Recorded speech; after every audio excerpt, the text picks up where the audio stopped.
Hello, everyone, and welcome to Block Party number 67.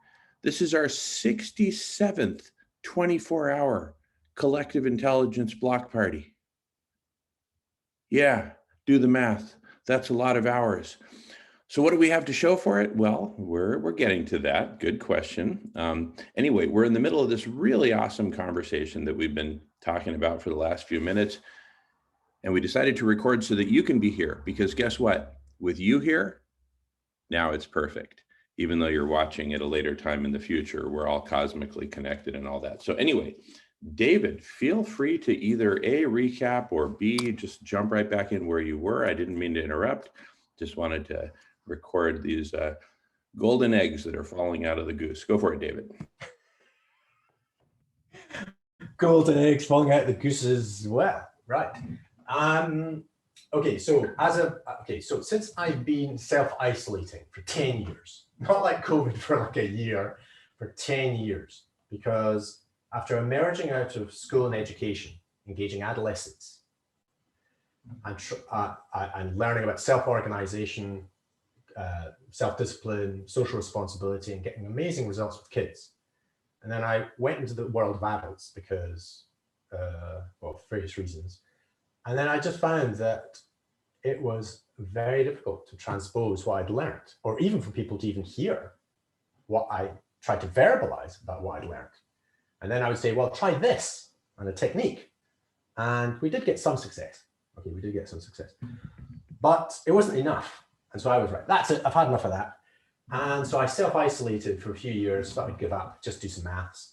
And then I stumbled across something. And then for the last few years, I've been developing it. And that's what Scale is. It's a tool to do with economics, all right? And I'm re-engaging this year with groups. And I've started with people that are trying to change the world, change makers. And it's got similar problems than when they had 10 years ago. But I would say it's even more chaotic, okay? The number of networks, the number of people, the exhaustion that people have, people are tired, it's just overwhelming, humanly, heartfully overwhelming. All these good people with good intentions, and wow, is it exhausting? It's just go, hello, can I help? And I brought something. And I'm telling you guys, it's difficult, okay? And part of my solution back then was, you kind of need to, as soon as somebody turns up, we have to somehow welcome them, embrace them, ask them, you know, what's going on, find out the quality of person that they are, you know, how kind of together they are, how committed they are about the change, and then just guide them. Maybe say, well, you might want to try this or that. And then of course they self-select, of course, but there's like, but if that's the first meeting, right, what do we do in that first meeting? And that we have to think about that. And that's our protocol. It's not a gatekeeper. It's not like a big wall. We have this drawbridge and we force everybody down this drawbridge, and then somebody's going to test us and examine us and we have to pay some money and a toll and then we go somewhere. No, it's a self-selecting thing. But there has to be, and I think there can be, a protocol. So I've been asking, just since yesterday, I've been going, wait a minute, what's the protocols here? There don't appear to be protocols here. Apart from, well, it takes time, relationships, da, da, da. It's like, okay. So that's the question. Do we have protocols? And is it possible to create those protocols? And is that level 4, Jamin? Is that level 4 thinking or level 3? I don't know. But you guys come up with the protocols. If a new person turns up, how do we get them into the right place so that they can really engage in their heart and love, and beautiful things can happen. Beautiful things can happen. Like really, like now. Love it, love it. And, you know, as I'm listening to you, I'm thinking, I'm both inspired, but also bothered in the sense, in a good way, in the sense that I'm asking myself, well, wait a second, yeah, I get what he's saying about all this protocol thing, but why is that not the right question, right? And for me, because, and I think that requires that I give kind of my framing for the world. But actually, here's what I'd like to propose. First of all, so I see that Sarah is back. And Sarah, I'm going to rely on you to let me know when you'd like to,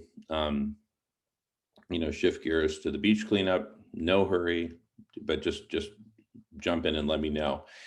And maybe even before we go deeper into the questions that we're currently on, I just want to give an opportunity to kind of go around the room and let everyone at least say good morning, meet my cat, how y'all doing, and this is what I'm feeling, or this is what I'd love to steer the conversation, just kind of democratize it a little bit. Is that fair? So with that, I'm going to pass the feather with emphasis on those who haven't said hello yet. As the teacher would say, you know who you are. Anyway, so feel free to jump in, but no pressure. One of the protocols here is there's never any pressure to talk, ever. And if anyone tries to put pressure on anyone to talk or answer a specific question, then one of the police forces steps in. Anyway, so if you'd like to talk, yeah, go ahead, Sister Ivy. I want to say hello to Sister BJ because I haven't seen her. Love to see you and be here together again. Thank you. Sure, of course, to everyone, but especially hello, sisters. How you doing? All good? Thank you so much. Yes, it's good to be here with you. And I have two people I haven't met. I don't think, David and Lauren. So I'm glad to meet you and to be listening in the background. I'm going to be cooking in the other room and with the volume up loud. I wanted to check in and just say hi. And one of the things that occurred to me was, where are some of the other people that I used to see? And so it would be good in some ways, I think, to say, oh, we're having a really good discussion on this. Let me ping them. Let me say, hey, I don't know if you're available, but now the conversation is on what we had talked about earlier.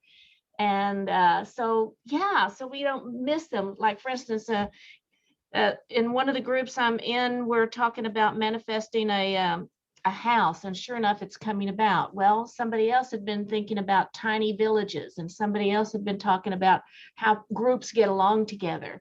So bringing them together. And so I really appreciate what y'all are talking about this morning, what part I heard. And I'm just glad to be here, and I won't be able to stay long. I got to go take care of my mother in a little bit, but lots of love to you. Thanks, Jamin, for giving me the opportunity to say something. Yeah.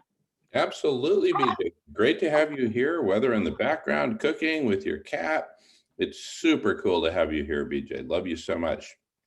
With you here, now it's perfect. All right, more sharing. Thank you.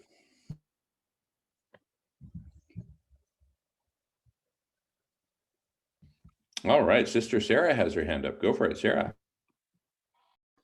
Hey, BJ, I'm really glad to see you. We were on our food healers meeting yesterday, and I was thinking about you because you're really the catalyst of explaining how all this is going to work to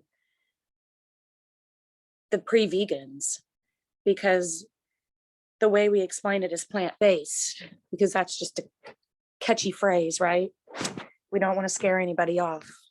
I feel like we have to tiptoe around, but I really appreciate you, BJ, because when we were at the Vegan World 2026, you explained in layperson's term what actually is going on. And I'd love for you, I know how busy you are, but I'd love for us to possibly move over to Clubhouse eventually. Although I haven't gone on Clubhouse yet, I am on Clubhouse. It's just overwhelming to me because it seems like just another thing that I, have to take time to figure out, but I'm willing to do it if we move off of any platform and even have part of our meetings on Clubhouse. Even my main goal is to get BJ to explain the solar radiation management, explain SRM, how she explained the Vegan World 2026, and just have that piece of paper and draw it and show like, okay, here's a polar bear on the ice. Next year, you show it where there's no polar bears on it. It's almost like she has to teach it like a kindergarten teacher. So I almost feel like we do have to come down to our audience's level, because if they were at our level, they'd be on this with us. We wouldn't have to explain things to them. But at this point, we're explaining life and the way the new world is going to go. And we're explaining it to people that are grown adults. And I work with these people almost every day, people that are grown adults who participate in the destruction of this world, one piece of garbage at a time or one horse at a time. I mean, we're talking about a way to get to the masses where it's palatable and digestible, because people just cannot handle. I've seen it now firsthand after the pandemic kind of is supposedly winding down, which is not. But I see it every day. I don't see many healthy people. Let's just say that. I don't really see that many healthy people. And the way we're going to try to heal them is with food. And we have to have SRM in conjunction with that. And if we don't do this soon, Jamin, like we know, like it's a couple months, we have to really put the sense of urgency out, but in a way that's friendly and not, scaring people, because they're not scared no matter what. I mean, we just had a big, huge fire the other day, and I was watching the local news while I was pet sitting, because I'm always watching the local news, because I'm always taking pictures of the horses that they kill every day on the racetrack that they talk about.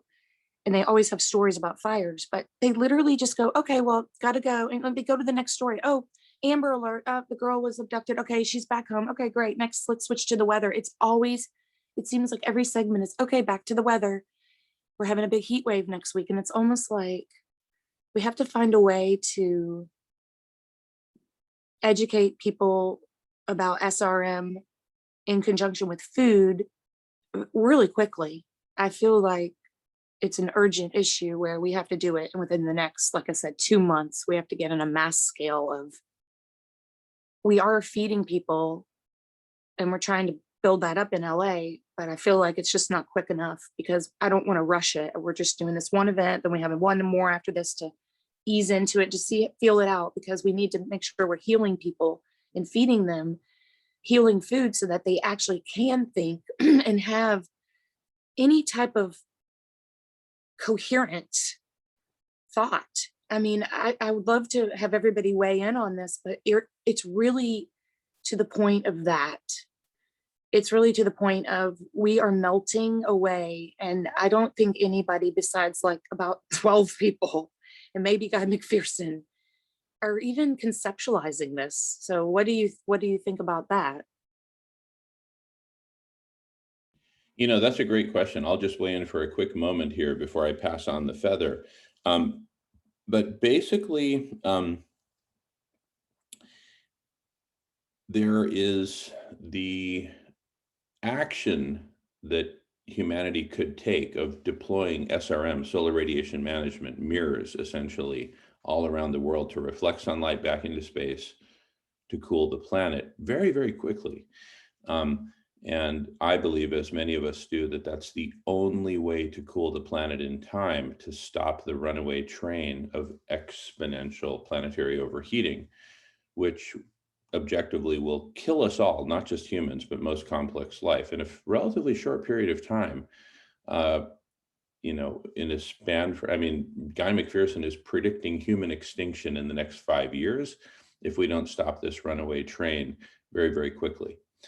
Now, in order for humanity to both collectively conceptualize that and spring into action in some sort of a meaningful way, by analogy, I think about how Americans conceptualized, World War II and its role in it, and then sprung into action, and my uncles jumping in, enlisting, everyone getting into the fight and really making a difference. Before that could even happen, before it can happen, this new thing, which is so different from anything else we've ever experienced in the human experience, and we're in the midst of a massive pandemic of addiction to the current mode of production, individual hoarding for first individual survival, followed by individual aggrandizement. So basically, you know, we're trying to recruit for the Jehovah's Witnesses within a heroin shooting gallery where people are passing the needle, and we're saying, hey, could you hold off on that needle for a second? And can we talk about the Bible? And they're just like, dude, you're in the wrong house. The Christian brigade meeting is down the street. This is a heroin shooting gallery. If somebody get this guy out of the room.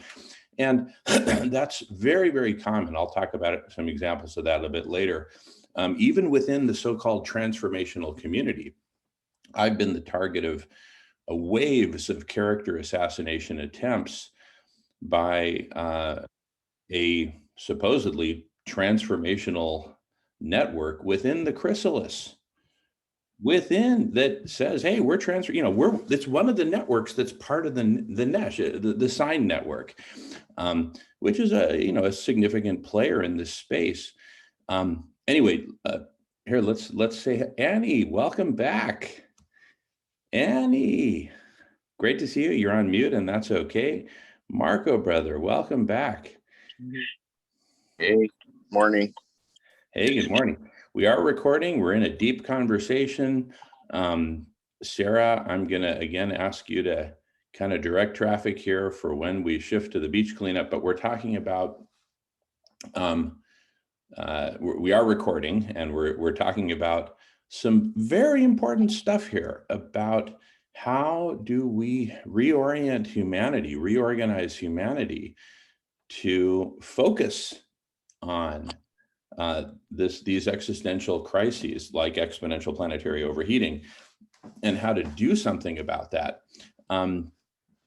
in the midst of so much dysfunctionality. So for example, this paradigm of hoarding and control and ego has crept into these very transformational communities that we're trying very hard to align and get to work together. I was just mentioning how I've been the subject of waves of character assassination attempts by others within the transformational community because they were jealous, felt threatened, felt like we were going to overshadow what they were doing, et cetera. So rather than work together, they break out the machine guns of character assassination and attack, right? While they're professing to be all about love and compassion and unity. They're doing this whole big World Unity Week thing. And so, you know, we've got to get it together because we are suffering from really heavy friendly fire here. You know, never mind the people who are just totally clueless, walking down the street, eating cheeseburgers and smoking cigarettes. From within the transformational community, we're suffering from major friendly fire. And we've got to get it together, people. So, Sarah, this is a long-winded beginning of an answer to your great question. How do we get people to focus on SRM? We first need to get people to focus, period. And then we can have conversations about how do we focus on the right things, and how do we then organize ourselves to make real action, real change happen within those realms. For my part, I believe that the best chance that we have, and there are days when I wake up and it looks very bleak, but I believe, and I choose to be optimistic and positive acting and thinking, I believe that the best chance that we have is to organize ourselves as a network of conversations, and that is very transparent, that is very open, and where people through such mechanisms as the chrysalis calendar, or chrysalis calendars plural, I imagine a whole constellation of calendars upon which all these different events are scheduled and posted.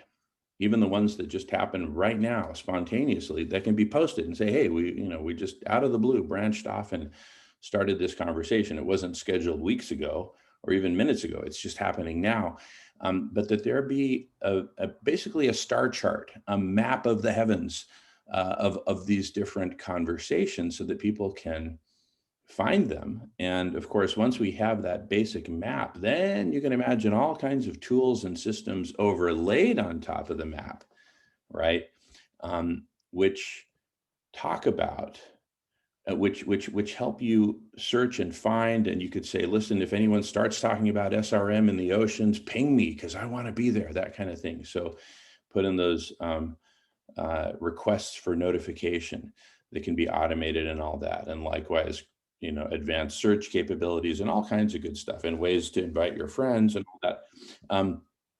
But one of the really, I think, biggest drawbacks to that is precisely what I was talking about earlier, which is all the competitiveness. Hey, Dr. Rao, great to see you. We're in the throes of a really awesome conversation. And then we'll shift gears to Food Healers proper in a few minutes here. But I think, again, one of the biggest drawbacks and impediments is that there are so many different groups and communities who basically want to say, we're in charge here, we're in control here. And those are precisely the kinds of people who have waged the character assassination attempts against me because they felt threatened because we were doing some pretty cool stuff right here in this Zoom room in our community. And they said, okay, let's attack Jamin. Let's make up a bunch of lies about Jamin. And they made up these horrific lies about me, just terrible stuff, and spread those around. And so I think, again, one of the biggest drawbacks is how do we get people out of the mindset that, oh, I've got to control this, to wait a second, we're really a network here. And how do we work together as a network, right? And David, your thing about protocols is crucial. A lot of hands are popping up, so I'm going to pass the feather. Sarah, David, and BJ, I think I got the order right. So go for it, Sarah, followed by David and BJ. Go for it, Sarah.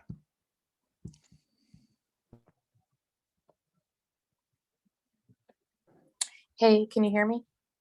Yes, we can. Okay. Oh, hi, Annie. I'm so happy that you're on. You're so brave to come on and with our group. I'm still getting ready for my dog walking, so I'm off camera right now, sorry. But I wanted to welcome Annie A. We have Annie V and Annie A, so I wanted to make sure we differentiate. And I'm very, very, very grateful that I mentioned something about Food Healers and Dr. Rao, and all of a sudden Annie said, oh, I want to be a part of that. And I was like, oh my God, I'm so happy. And not only is she now a part of Food Healers official, she's going to become a climate healer. And I'll have her say a few words in a moment after BJ and David. I just want to welcome everybody that's coming on right now to Food Healers, because this is the way that we're going to hopefully transform the psychology of what's going on with our brains and why they're not functioning on full level, because they're, obviously clouded. But I really am grateful because even last night when I was dropping the food off to Annie, that other Annie gave me, because she got a ton of food for free yesterday or Wednesday and gave it all to me yesterday, and I dispersed it out. And she met me last night after I got off work, and she had food for me. And it was like the best feeling in the whole world, because I did leave my work thinking, wow, I guess I just won't eat dinner tonight. That's okay. I'll drink my tea. I'll be okay. I just won't eat dinner. That's okay. But that's a feeling that 1 in 4 people have. And I'm privileged to even have food insecurity. I'm a privileged person that has food insecurity. There are really people out there that are literally starving every day. But the fact that she literally just had tons of food in her car that she was carrying around to give to people, that really touched my heart. And it really made me so happy that she's going to be part of our team tomorrow and moving forward. And she even has the next venue for us. And I just want to give you great accolades, Annie A, because you really stepped up when we really needed somebody to. And we didn't even know it. It was like it was something that I manifested that came to now. So I do appreciate you so much for coming on and being part of Food Healers and wanting to be in the big picture and not just serve food, but just to be able to serve everyone. And I'm just so grateful that everybody came on today as well. And as you know, we have our first event tomorrow, and I'm going to move on, but we'll be back to Food Healers in a moment. I just wanted to thank you so much for anybody that's come on today that's new, that's wanting to dive in and just say, hey, yeah, I'll help without any questions. I thought that was just beautiful. Thank you. Beautiful. Yeah, sure. Oh, yeah. Yeah. I just wanted to thank Sarah and Annie. Feel free to jump in anytime. Yeah, go ahead. Mhm. Thank you. Thank you. The order of names, I guess it's okay, right? If I don't mean to drop in. Awesome. Thank you so very much, Sarah. That was, wow. I'm humbled and flattered that you introduced me that way. I just am trying to be a decent human being. I do know that what it means to be running around and not having time to cook and prepare and letting yourself be stressed enough with everything else that you sometimes get to forget or not prioritize the most basic needs that we have, which is food. And we focus on the other things because of life and stress oftentimes. And it's my pleasure anytime I can. I'm more than happy to make food and share. It's no big deal. And the way I see it, if I have a gift, if I have an ability, if I can do something, why not do it? Because one of the things that has hit me so hard is that when I've seen so many people, including so many of my family members, when you have a gift and you just keep it to yourself, you don't share it all the time or scarcely share it, it's typically useless. What's left behind, what we do is our actions, and those experiences are the ones that remain and make a difference. Because a part of what we have to think about is that we're also energy. The positive energy that we pass on, it's contagious, possibly contagious, and spreads around. It's not having so much to give, it's what you have to share. That's the way I see it, and I'm more than happy to anytime, any day. Thank you for appreciating me. I appreciate you and love you so much, Sarah. You're such a beautiful soul, and I love you. You're not only energy ball, but your soul is so beautiful, so bright, and love you so. And I'm thank you, and I'm so thankful for you guys having me all here, and Dr. Rao. Oh my goodness, I'm really thrilled to be with Dr. Rao. Hooray! I'm proud of all that's been going on. Every one of you, and James and all. I mean, I can't thank you enough for having me. I'm honored to be a part of this beautiful organization. We will change the world because the positive energies together shine together, right? We will shine in everybody's hearts and souls. We're gonna do it. Yeah, we will do it. We can do this, no matter how hard it seems. And I know the conversation had started with the psychology and the ability of people, connecting or disconnecting and challenging each other, including within our communities. And that is a challenge, but we together can, what do they say? Two brains are better than one. So we can do this. We can do this together. We'll work it out. Absolutely. Yeah.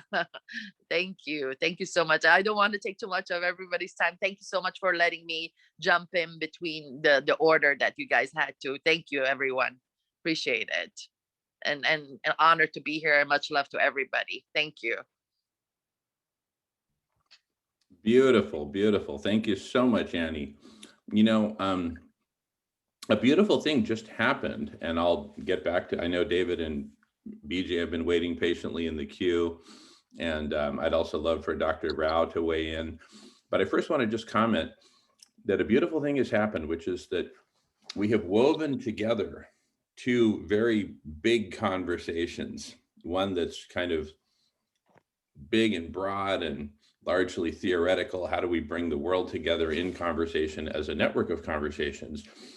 And then another is a very specific project of feeding everyone plant-based foods, which is taking off in a very real way in Los Angeles, pioneered by folks like you, Annie, Sister Ivy, Sarah, food healers, all of us coming together. So super exciting. And, you know, it's a great example of both. And I think we're now bridging both the theoretical, hypothetical, and the very practical, very real. So with that, I'll invite David, who's been waiting patiently to speak, followed by BJ, and just jump in the queue. And of course, Dr. Silas Rao has special privileges. So just jump in, Silas, whenever is good for you, because I know you're super busy these days. David, go for it. I know that there's the schedule to do with the food, and I think that's obviously an excellent project in terms of tension. But you know, the time goes on and I have to disappear. So I just wanted to imagine if this was live, what is, and for example, it was Clubhouse kind of thing. And what somebody said, BJ, he said about sharing a conversation. Okay, and you shared about what the conversations you're having somewhere else. But what happens if we could right now share the conversation we're having now? Right, that is the equivalent of advertising, promotion, marketing. And so for example, Annie coming here for the first time, the beautiful introduction by Sarah, the beautiful relationships that you have, and this is a new thing, it's like a little world premiere.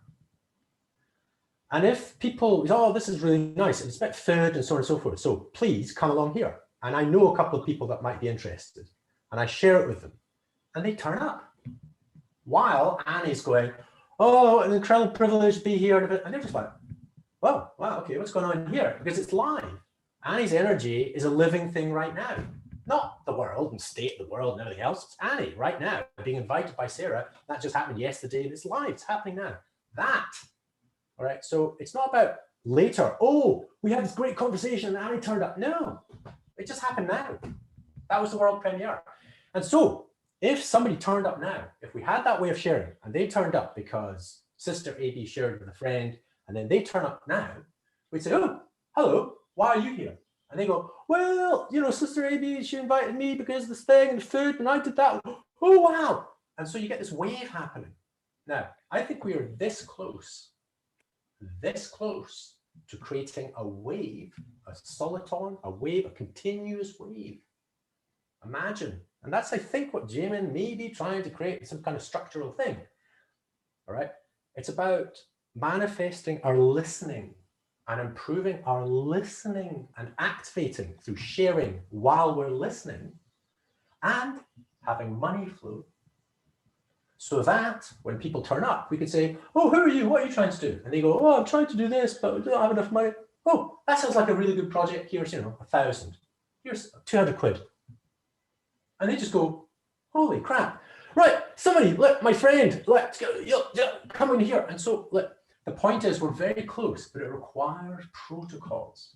Because you guys have been doing this for 68 sessions or whatever. This is the number of people today. I'm like, guys, we need to work out. So that's where I am. I'm not on the food bit, okay, but I respect you doing the food bit.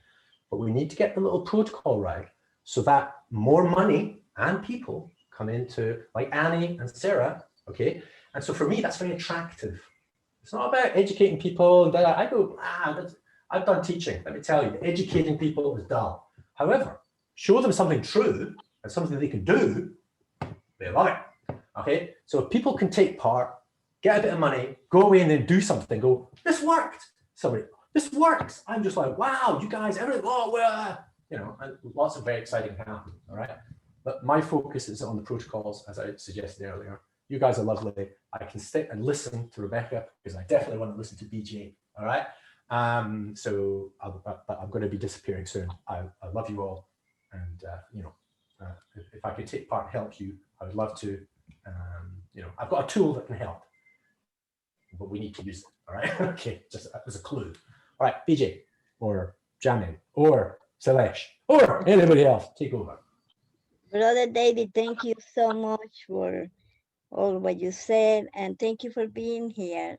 It's really great. What a good surprise I had to find you and Sister Lauren too. And I wanted to welcome again Annie A, and just say thank you so much for bringing all the love here. It was very beautiful that you expressed it, that you were able to just share it with all of us what you're feeling. And I know the feeling because when I found this group, I was like, wow, this is something that I could really be looking for all the time. And here it is. So it is beautiful, and welcome again. And of course, welcome to anyone new. I also know what you mean about Sister Sarah. What a beautiful soul, and just so dedicated. Is amazing. So just want to honor her right after you. I would like to just go back to something that Sister Sarah said about people that were really, really, really hungry, because that's what I deal with every day. And just wanted to share with you on that. There are people that we give the meal, the homemade vegan meal, the only thing that we have brought for almost 10 years to the camps. And they say, thank you so much for being here. I am so glad that I'm not going to sleep without one meal today. So that reminded me of those people that tells us this with the vegan homemade meal we bring. And it's amazing because it gives us so much more strength and love and everything to come back and do it again and bring the vegan homemade again, because we know those people are out there. So yes, like amazing people that are actually really, we say I'm hungry, but we mean I just had a meal 4 hours ago, right? These are people that are hungry, or the whole day they have had some water and maybe some bread. It's true. I found them in the camp. And so just wanted to bring this to share that, and to just make us more aware that yes, there are people like that in this country, so rich and with so much food and with so much resources and money. And there are many people like that. We find them many nights. And it's something that can give us more strength and more compassion to do something about, whoever is in that situation, whether it is the houseless people, or sometimes it's even people that are housed. And that's where we are at now. And I express my gratitude to be so, to just be so privileged, really, to have so much, as I'm sure we all here are in that boat, and so many things that were said are so inspiring about, like Sister Annie said, if we have some gift and we don't use it, it's totally useless. That's something that I try to have in mind all the time. If I can do something and have the ability and possibility to do something, then to me it's a must. And it's wonderful to see that we all want to do that most for the world, for humanity here. And I found really very important what Brother Jamin said about the focus. Just really having people focus. I think the big point is to have people focus on good, because people are so focused on the bad that is going on. Of course, the news helps so much on that. And so even more reason to be focused on good. And I just wanted to piggyback on that wonderful thing about focus. Yes, that's very important, but we need to focus on the good, because it's the way that we get the strength to do more good. It's the way that we get the love to be more grateful for the good already going on. And I thought that was a very important big point.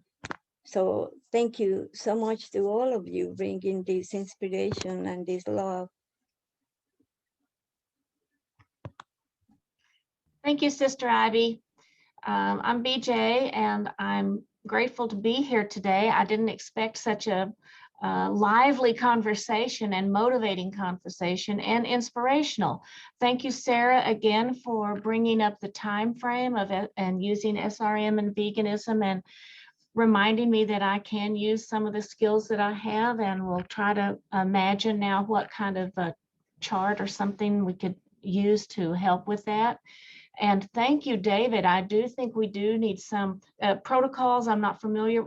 I'm not sure what word works, but we do need some guidelines, some things like that that will help make it more clear what's going on. I love Clubhouse, and I see how it can be obsessive, but part of it, the obsessiveness, I think of it, is because it is so easy to see where things are. I mean, I watched it last night.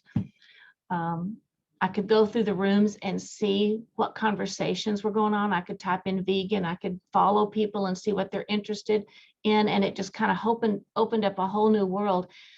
And I think you bring up something very important too, and that's the live part. I'm sometimes surprised that I feel so different watching something live than when I go back and watch a video of it. It's like night and day, even though the information may be the same. So there is some way to use that energy, and I feel it here. And I was also, I love Zoom when it's not private. Last night, Dr. Rao was in a room, and other times we'll have a beautiful group in a Zoom room that's very intimate and personal, and nobody, it's okay that nobody else is there, but it's a whole different feel. I'm live there with those people, so it feels, it's something. But I love the idea of bringing in other people and having a plan and growing this connection so we can move quickly into our transformation. I think that positive energy is the way to go with it. And I'm looking forward to Unity Week, to being able to spread positive energy there. And I'm looking forward to the Vegan Convergence. And I'll turn it over with that. I'm complete. Thank you. Beautiful. All right. At this point, I'm going to invite Dr. Sailesh Rao to weigh in. We've been having a really awesome conversation on these different topics as we summarized. And Sailesh, with you here, now it's perfect. Thank you all very much, and thank you, David, for that, bringing that salient point about creating a flow that works. And there is I put a quote from the Bhagavad Gita in the chat. It says, "Plunge into battle, but leave your heart at the lotus feet of the Lord." So, which is literally what we are trying to do here. We have to act. This is the time to act. And then I'm so glad that Sarah and Sister Ivy have taken the baton and they're going ahead.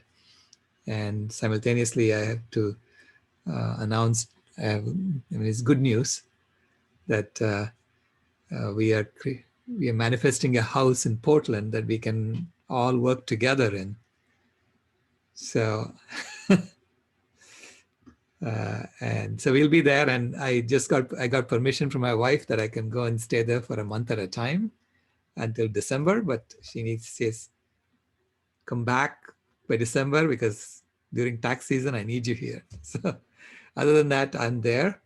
I'll be there to get everything going and then I'll of course drop in Los Angeles along the way. And I think this is a model from which we can create similar living arrangements in different parts of the world where we can work together on creating this new system, the new infrastructure that we need, for a completely vegan world. So this house that we are manifesting is going to be called the Pinky Promise House. And Patty is going to sign up, and so sign the lease for us to get going. And I'm looking forward to it. I'm looking forward to dropping in Los Angeles along the way. It's in Sarah. It's going to be in Portland, near Portland. Wow, what great news. Thank you for sharing. And even double news that you're going to come again to Los Angeles. That's Yes. wonderful. Yes. Because, Congratulations. Thank you, Sister Ivy. At least to get the process going, I'm going to come to Portland for at least a month. And then, so we'll have courses there. We'll teach courses. And we will work on the Aquarius infrastructure, the new currency system that we need to be doing. We will start our food healers in Portland. So this is the idea, So we'll be cooking there and taking it every week at least, if not more often. We start our food healers, and so we'll see where it goes. This is, as you said, we have to act, and we need to get more and more people to join us as we act, and that will happen. This is our time. It's time.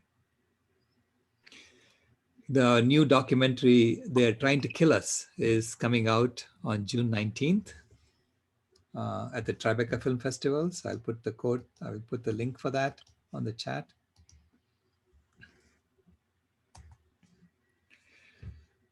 So that documentary is talking about food insecurity in colored neighborhoods, in Black neighborhoods, and in Native American neighborhoods, and why that is deliberate, that is systemic, And so, yeah, we can watch it online at the Tribeca Film. So just click on. Can we watch the preview? Do you have a preview? You want to watch the preview? Yeah, I thought maybe Annie A, since this is our first meeting, maybe we could Sure. kind of give her an overview of what's going on, because you're the one that came up with all this, like Kamaya came up with the recipe and kind of just showing us kind of like a little bit of a preface too. Yes, good idea, good idea. Thank you. Yes.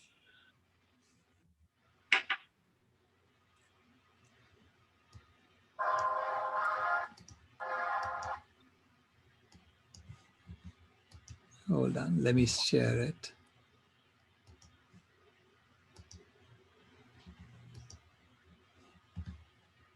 Thank you, Dr. Rao. Appreciate it. Sure. And Kamaya, wow. Little genius like grandpa. No, she's the driver. I'm just a servant. Beautiful. So beautiful. So proud of her.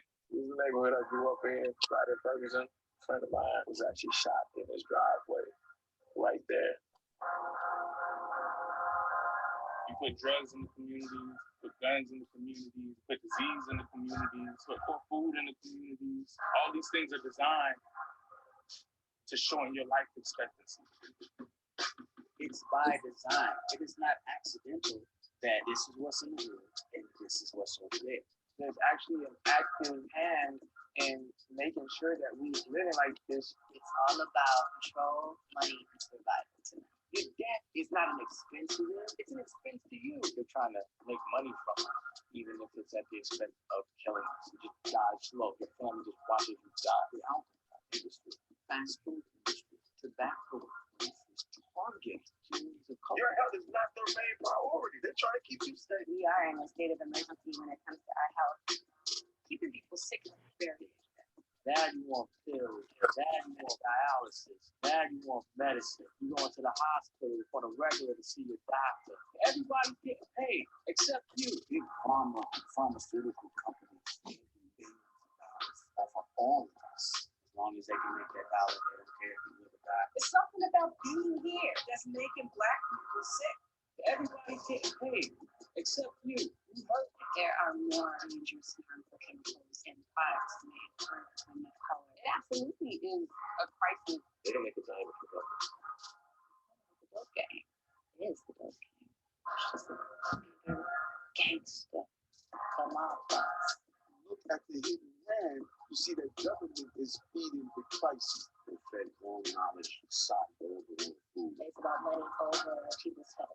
If you can control a population's access to food, you can control the person. Only about 8% of African Americans even live in communities that have a grocery store in them. Because the deep root problem is the food. But poor diets kill more brothers than cousins.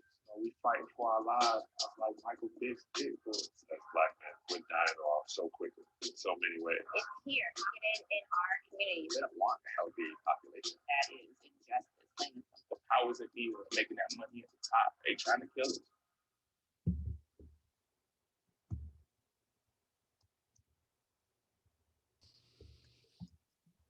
So Wow. Sounds really very powerful movie.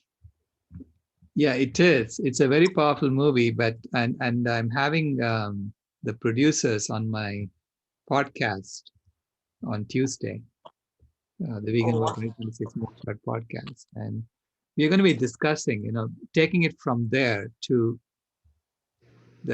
looking at the entire killing machine. The killing machine is killing animals, it's killing, it's killing sea animals, land animals, killing trees, it's killing people through chronic diseases, through hunger and so on. And it doesn't care what color you are. Eventually it's going to kill you too. So that's what we are trying to tell people, they're trying to kill us is systemic. It's the killing machine by design is designed to kill. This is why the vegan movement is so important, because we are saying, shut it down. Yes. We're saying, shut it down. We don't want a killing machine in our lives. Shut it down. So Absolutely. this is why I think, we have to take action. And so I'm telling people that they're trying to kill us is not just about African American community or Native American community. Think of it as all of us. We are the us. We are all of us. Yeah. So true. Wow. Amazing. I'm so glad that you're putting this together as well. Love the countdown to year zero. I always tell everybody, gotta see it. Thank you. This would be next. Absolutely. Wherever I go, I take my protest with me, even when I'm shopping, when I'm walking my fur baby girl and feeding the birds and the squirrels, any opportunity I have, sharing my food. Oh, what do you have in there? And I go into it. Gotta watch this too. That comes with the package. Thank you, Annie. Thank you so much. Of course, my pleasure. My pleasure. Thank you. Appreciate you so much. You don't know. And your little granddaughter. Wow. Wow. Beautiful. Such a beautiful soul growing up and guiding us, huh? That's the thing. That's the gift that we can get. And that is amazing that, she's so mature beyond her years and bright light shines through her to be able to be a part of this, to be able to give the recipe for everyone to share, to feed the world. How beautiful is that? That's just a beautiful gift beyond words. beyond words. What a beautiful energy, little energy she is. Lovely, lovely. You're doing great job. Keep it up. Oh, thank you so much. I'll tell her that. I tell her that. Thank you. Give her big hugs from me and my little fur baby. I think she left me. She's a little cold right now. No She problem. loves to give hugs and kisses. Sarah knows that. Thank you. Thank you. Can we talk about the convergence real quick so Annie knows the dates to keep open for the convergence? Because I know she'll want to attend now. Yeah, our convergence is July 31st to August 1st. That's the Vegan World 2026 convergence. I'll put the link to the registration.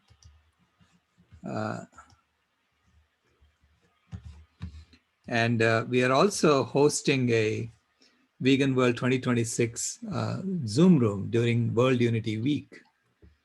That's June 19th through the 26th. And World Unity Week actually has a 1.5 year slot they've given us in the first 3 days when we are all together.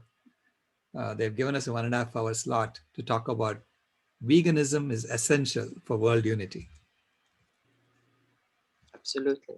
So I'm going to be mentioning some of these things, you know, bringing up they're trying to kill us, and Oh, and then I also have Dr. Melanie Joy will be joining us, who will talk about the psychology of how do we make this transformation happen. You know, I mean, how do we tell people, you know, look, you are being factory farmed. You may not understand it, but you're being factory farmed. absolutely. Yeah. Absolutely. I'm going to go grab a piece of paper to write these dates, essential dates. I'll be right back. And we also need to make sure we know, like, new people know the functionalities of the chat where they can copy and paste. And we do have Regan Russell. She has we have a vigil for her. It's a world vigil, June 19th. It's a worldwide, just to keep that in mind. I just wanted to mention that. And then also, Dr. Rao, do you want to know who's coming to the beach cleanup this weekend? James and Glow. James has actually texted me and said he's flying in on Saturday morning, and he's going to film. Glow's going to be there, and I suppose that she'll film. And yeah, I'm really excited because this will be the first time that we kind of figure everything out. And we have the flag and it looks amazing. I don't know if Jamin wants to show any screenshots, but I do need to drive in a few minutes. But I'm really looking forward to it. We don't go in with any expectations, except for that we're doing it and we'll see how it goes. And that takes all the stress out because we've already got everything ready and planned and everything's ready. We just need to get there and set it up and see how it goes. And Annie V, she's actually, her daughter graduated high school last night. She was on Food Healers yesterday. We're carpooling together in a big van. Her sister's coming, but her daughter's having a party at Dockweiler Beach today for her school.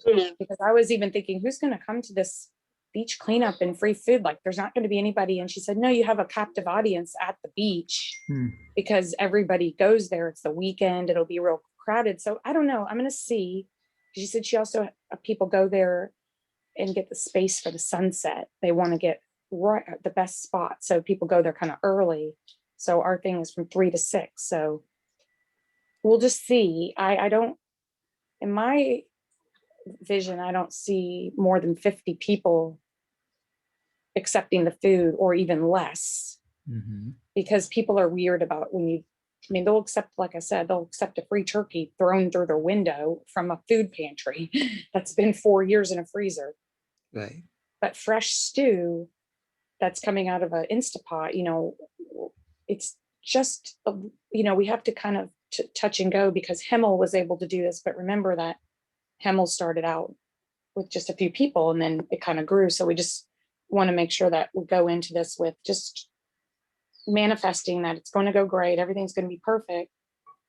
But there's no expectations of how I'm going to actually count how much stew we give out to pre-vegans, persons. I'm not going to count the volunteers that are getting the stew. I really want to do a count of how many did we give out just so we can know. And I have a sign up sheet that I'll be walking around talking to people and saying, oh, hey, how'd you hear about us? I'd love to sign you in. And that way we capture that information. We find out who's coming, what's the interest. So if you have any advice, I would love to hear it. I love what you're doing, Sarah, and have faith that everything will work out. Okay, that have faith. And I'm sure it's going to be an awesome day tomorrow. And I look forward to hearing about it.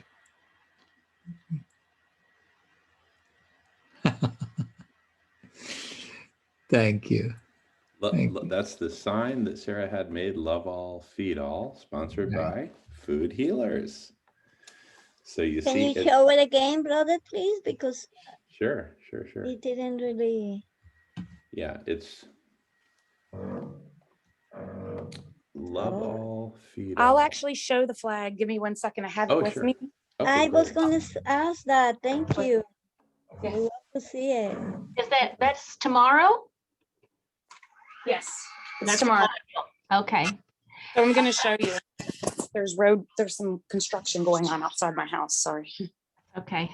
Okay, so I'm going to show you guys the flag. I'm so excited. Okay, so this is it. I hung it up. Let me turn it around. Yeah. So let me try to see if I can, hold on a minute, sorry. That's all right, Sarah. Thank you. So it says Food Healers, and it has the logo that Annie created, Annie V. And I'm going to turn it around. Hang on a minute. Let me turn the camera around. Oopsies. Okay. So we're going to be putting this out, and it has a stand. So this is like the stand. I mean, everything, and it goes in. And so people will be able to see this. We only did it on the front first because, we wanted to, be frugal at first. But so this is, I got all the wrinkles out. So it says what Himmel had, Love All, Feed All. It's upside down, just so you know, because I'm letting it like get the wrinkles out. So it actually says Love All, Feed All. And Jamin helped us with getting it, like, of course, Jamin paid for it, which was great. But Jamin helped us with getting the design, making sure, okay, the design is okay. Everything looks good. And it's going to be really amazing that we have this. And I'm really looking forward to the people that said they're going to volunteer. And I have vests for them, which I'll show you.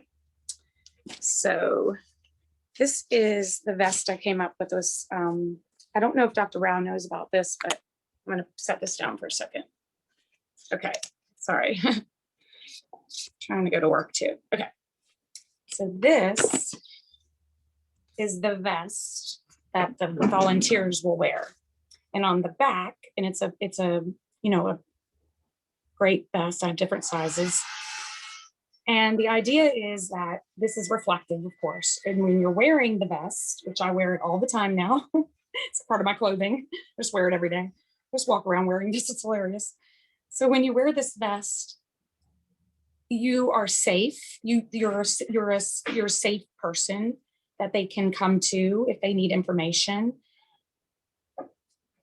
This is a symbol of safety, right? Mm-hmm. When we see these, we think, oh, that person is a safety person, or they're a crosswalk person, or they can help me get across the street. But we can actually help you even more. We can give you free info. You want some free info? Here's some free info. And whatever. So I came up with this idea when I was on a cruise with my friend, a vegan cruise, and we had to do a safety thing, a safety precaution. And I was standing there and I said to my friend, oh my God, we need to get those vests and we need to use them at the circus. And she was like, oh my God, that's a great idea. And I was like, yeah, what we'll do is we'll wear these vests and we'll wear cute little berets and we'll look like we're, accepting the people that are coming to the circus. And we're like, oh, and we give them our, information. Okay, welcome to the circus. And we give them our information that PETA usually provides, which is what's really going on at the circus. And then the protesters stay back. So at the beach cleanup, it's different though, so the person that's in charge of the beach cleanup part is Aoi. He's amazing volunteer. I think Annie, of course, knows him because we did activism last weekend together in Santa Monica. So I have people coming that are helping us that already know about the vest, because we use these on Santa Monica Pier when there's 20,000 people and you don't know how to find anybody. And like, just put this vest on, it's reflective, it's at night. People won't get scared. And if they need a safety person, they'll come to you and you can give them the plant-based information, because even though it's vegan and I'm 100% vegan, I'm trying to work in plant-based because that's more accepted by pre-vegans. When they heard the word vegan, they think crazy. And we just need to try to, you know, just disseminate the information properly. So this is why I've got the vest. And right now I only have like 4 vests, because I did give someone a vest, but I can't remember who, but they'll give it back. So I'll have these for the volunteers tomorrow, and then we'll just keep going with it, because this is a really, to me, if you need to know about something, you can find one of us and we'll have the vest on. And it's a great way just to kind of universally make people feel secure. So that's all I wanted to say about that. Thank you. I love the fact that we got all this organized in a very short period of time, because I had Annie V. She just, anytime I'm like, oh, could you update the flyer with the tower? I'm going to go and talk to the people and get the tower number and make sure we're at the right place. You know, I made sure to go to the location and really figure out like what's the closest place to clean up the beach and do our thing. It's next to, you can park and you can go down. And then Annie A had a great idea about the next event. We're going to do it at Hermosa Beach, which she said that there's hotels and restaurants and there's a park next to there. So it intersects. So we have both the beach people and all the park people. And if you want to just say one word before I get off, I'd love for you to say anything about that.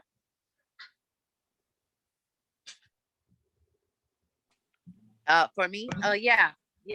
It's really a great location. It feels almost like a private park. It's cozy little. If you've been there, you would know it's kind of embedded between buildings, like hotel and motel buildings, and it's of course at the beach, but this area is covered with grass and it has some trees that give shade. And it's very, whenever I go there, I feel like it's a very cozy place, a very comfortable place. And often you see people when you go there, they're picnicking there. They throw their blankets and they're sitting and eating their food on the grass under the shade of the beautiful trees. And you're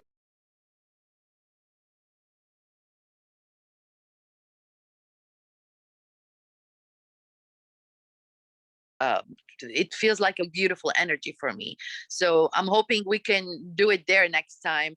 And because of the fact that people sit and eat there, and I believe it's a public place, we can do it there. And it should be more encounter with people that we want to attract, basically. Because a lot of people walk through the pathway, the sidewalk, which is right next to it. And people get to see this location. And if we have like some visible signs, free food, people may be attracted to it. And I think it could be more of a visibility, if nothing else, but it's also comfortable for everybody.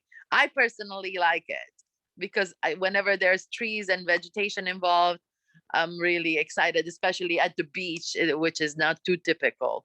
So hopefully we can do that in the next venue. Definitely would be looking forward to that too.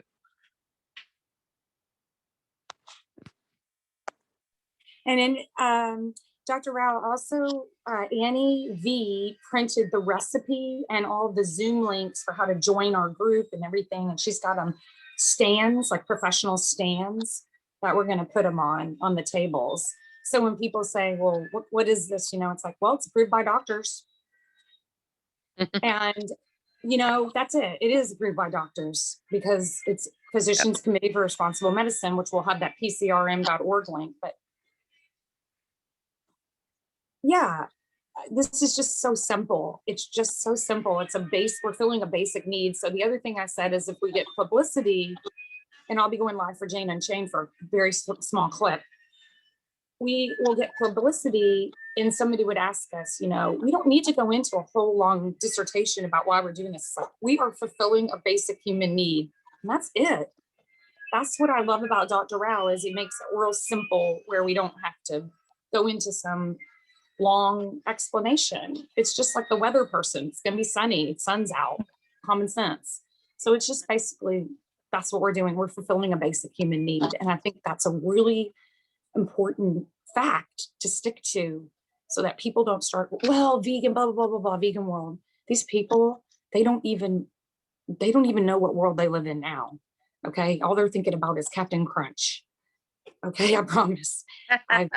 Me and Annie know we outreach basically every day. And these people are stuck in they're stuck in the matrix. We all know. So that's what I wanted to say is we want to just try to keep it real simple. We don't need to have any stress or any what if stuff. It's like, we're just doing this. It's going to work. It's going to be great because we have a really good organization, like a small group of core people that know the mission.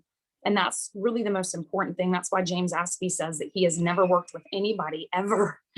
He said he only works with himself. I think that it's great for us to keep a small core of organizers for food healers.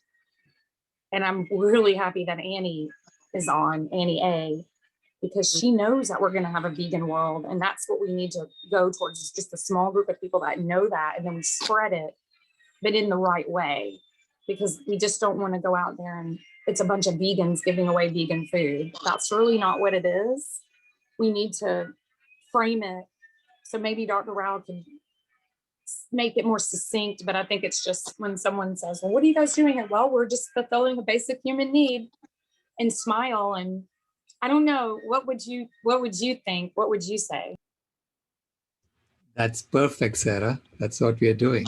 We're really taking action. We know that people are getting, killed with bad food, and, so we're just making healthy, immune boosting food easily available to everyone. That's our goal. Okay, could you write that in the chat? Annie, do you know how to go into the chat and copy and paste?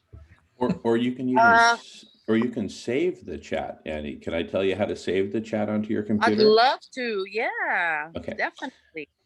So click on the chat window. You see the whole chat there, right? Just click on the picture. At the very bottom of your screen, you're on a laptop computer, right? No, unfortunately, I'm on my cell phone. Okay. iPhone. Does anyone know how to do it on an iPhone? Who can tell Annie how to do that? It doesn't work on the iPhone that I've been able to find. Oh, bummer. Okay, I'll tell you what, Annie. I will email you this chat at the end of today's meeting. It'll have all the links in it. Awesome. Yeah. Thank you. Thank you so much. I appreciate that. Yeah, very happy to do that. And I'm also adding you to my email list per Sarah's request. So anyway, Thank you. Yeah. Okay, and one more thing before I get off. I've got to go to Beverly Hills real quick.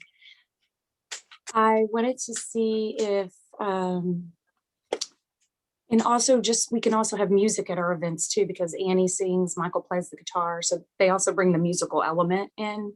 And Annie, I know you don't have the menus, but I wanted you to tell Dr. Rao about the menus that you made, and you can maybe email him the pictures or something. But Dr. Rao, we did this event last Saturday, and I was blown away. Annie brought these menus. She's an artist, and she has made this beautiful painting for Regan. She's made so many beautiful things, but she painted these menus, and she had beautiful drawings, and then she wrote out what the menu is and what they're ordering. And it was brilliant. It was brilliant. I want her, actually, I'm going to have her design my album cover for my album, because the way that she did the art, I knew that would be the way that I wanted to depict my Edgar Allan Poe persona. Right. So I thought that she would, so that finally it's like everything's kind of coming together with Annie coming on to Food Healers. Literally just filled the need that we needed. Yeah. I mean, it's just unbelievable how within one day she was on here. She's on. It's just like, I'm so excited. She's like a really great catalyst of Vegan World because she knows we're going to be having a Vegan World. So you have to have people that actually can go in, and I'm not saying it's buying into it, but I'm saying you have to go in with the mindset of we are going to have a Vegan World. Because Absolutely. I even said that to somebody the other day. She goes, "Oh, in your wild dreams." And I was like, no, it's going to happen because it's not working the way we're doing it. We can see, but you know, it's hard to explain that to people. But we know even vegans can't even conceptualize. What do you mean vegan world? You know, I'm just trying to go to Doomy's, get some chicken scraps or whatever. But we are going to have a vegan world. And I think that's why the convergence is so important, to get more people to come to the convergence. But how do we communicate that efficiently to persons that are just, they're in the matrix? So what do you do when you're talking to somebody in the matrix? Well, what you did, Sarah, is perfect. Basically say, of course it's going to be a vegan world. You know, when you have that faith and that certainty that this is going to happen, because, you know, I look at it as engineering feasibility, right? Is it possible to have a vegan world?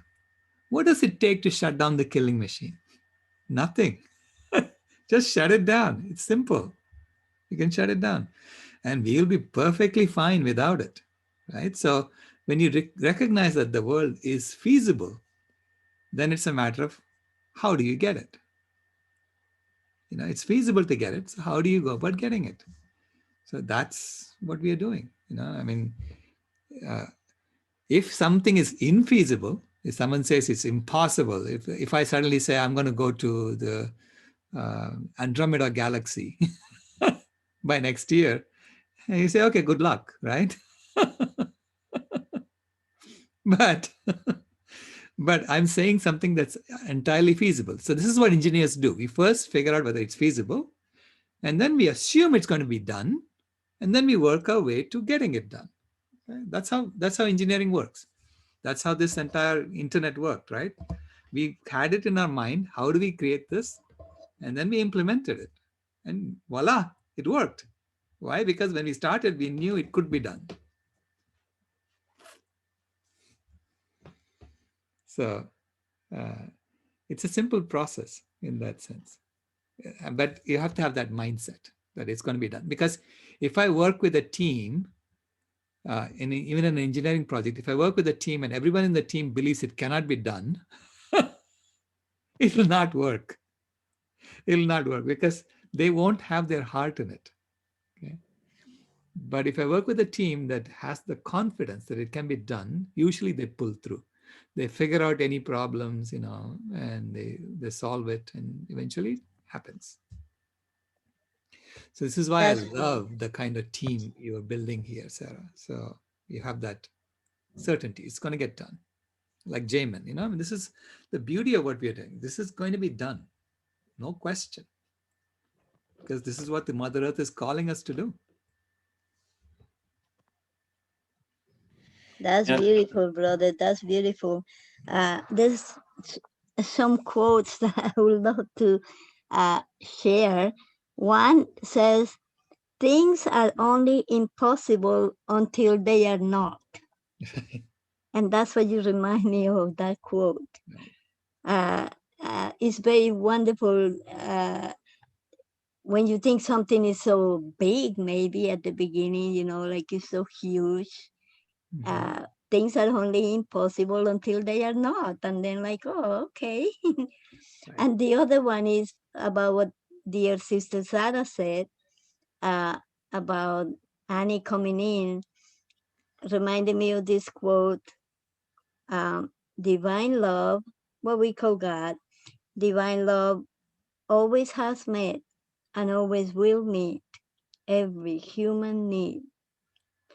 And I use this quote very often to remind me that everything that is good is going to be done and is possible.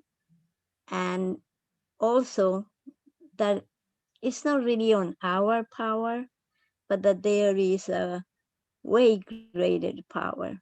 And like you have heard me say, the only power really that will make all these things possible. And that takes a lot of the pressure when we get into thinking that it's just me, right? Yeah. Because we've been so taught about this big ego, we can do anything and whatever, that really beats up the pressure of is me doing anything under my power. Right. And that helps a lot to just keep the poise, keep quiet. And I would just share something that blesses me so much every day for the work, that is to get the fear away. Whatever thought, whatever quote, whatever that helps you get the fear away, just keep it in thought all the time. I think this is one of the best things that help me on the little I can do. And I'm very grateful for that. Just always gets the fears away, because as someone said, fear is the uh, worst dictator. It can stop something or it can start something that we don't want, just out of fear. That has happened in history all the time. And so, yeah, getting fears away is a big key. Just sharing lovingly this, and of course, everything will be so great tomorrow. And wish you all the most wonderful day, all blessed by the blessings that you all are bringing to that. Thank you. Thank you. That was great. If I may add, I know Sarah, you need to run to work. Uh, um, although it is one of the most basic needs, as Maslow said in the hierarchy of pyramid, food is one of the very first need that we need to establish. Of course, then is the safety, the clothing, and etc. To go to the self-actualization up to that point, to the top of the pyramid.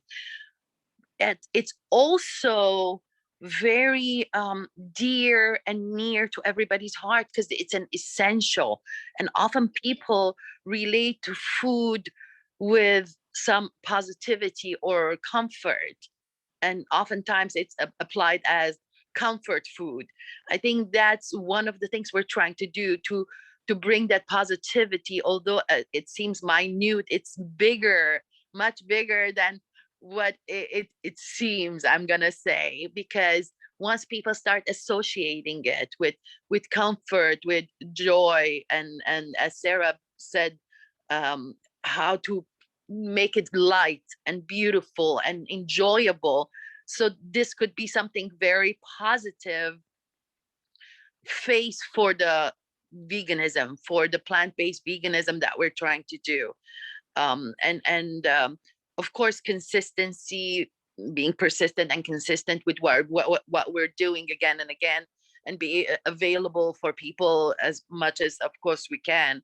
That would be helpful. But this is a very I know people get gather together to do what on holidays? To keep munching, right? That's the thing. They keep eating, and that's what they associate oftentimes the holidays. And I'm not saying that's what they want. I want them to associate us, but that's the a part of the joy experience that they have.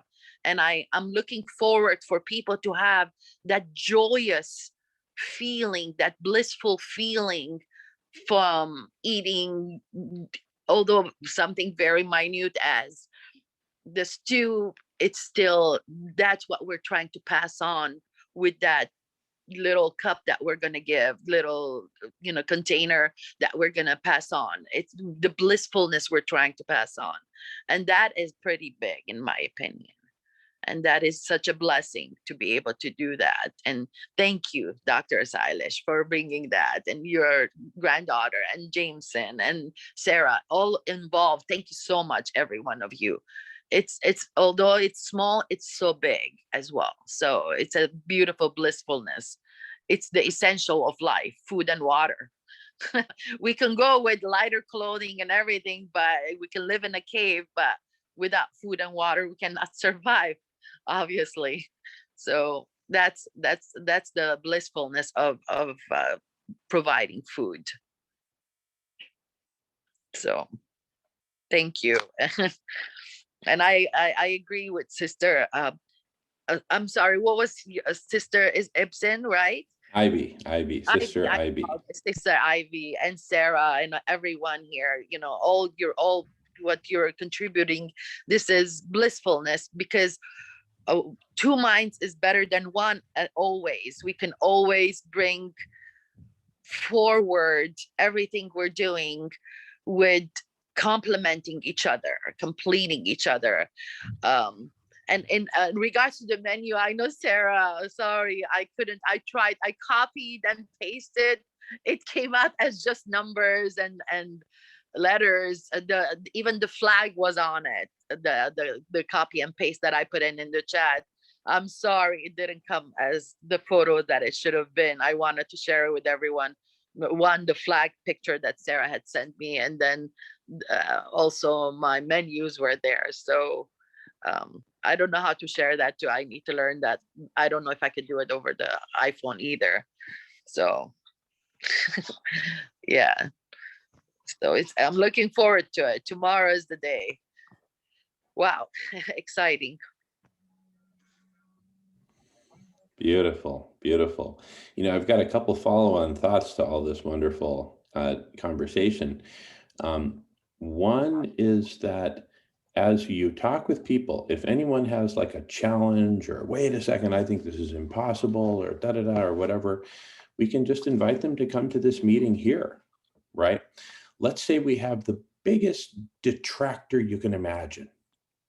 If they show up here, that's a gift, because collectively we get to talk with them, we get to listen, and we get to share with them our truths. And in the process, we get to learn. Because if we can have this conversation successfully with the biggest detractor, now at the next beach cleanup, that guy's twin brother comes along, we know exactly what to say, because we will have practiced it and perfected it together here. And also, oftentimes these people, they just need to be heard. They need to be heard. Maybe they weren't listened to as a child, right? Maybe they weren't taken seriously. So we get to listen to them and practice that listening as well as speaking our truth. So that's one thought. The next thing I want to say is that this dream of doing food healers in Los Angeles has been a dream that's been percolating for what, over a year now, Silas? That we've been dreaming of. So I said, listen, we got to do this in LA. I don't even live in LA. I'm 2 states away up in the state of Washington. But I'm like, we got to do this in LA. We got to do this in LA. And we talked about it and dreamed into it. And one fine day, Sarah stepped up and said, we're going to do this. And we were just like, whoa, right? And now look at all the people who are joining in to support. So there is tremendous power in stating our intentions, sharing our dreams with each other, and building them, and then pop, they're in reality. Anyway, with that, I pass the feather. Thank you. Thank you, brother, for what you just said. Very beautiful, very wonderful. I'm taking it also for this big dream of an alternative housing program for the people out there with no roof at all. And so I'm taking that as, yes, that is the same way that this dream for over many, many years is coming up. And so thank you for sharing that. That was really good. I wanted to just make sure it will be okay to still do some recycle along the cleanup, which is the way it started. I said, why don't we do it at Doug Weiler's and let's do a recycling beach cleanup? But I know that was kind of knocked down and it's okay, but I'm thinking since the cleanup will be done, I hope it's okay to just kind of include the recycling instead of throwing it away to the garbage, that it goes separated as recycling. And it's really almost the same for people to do that. And then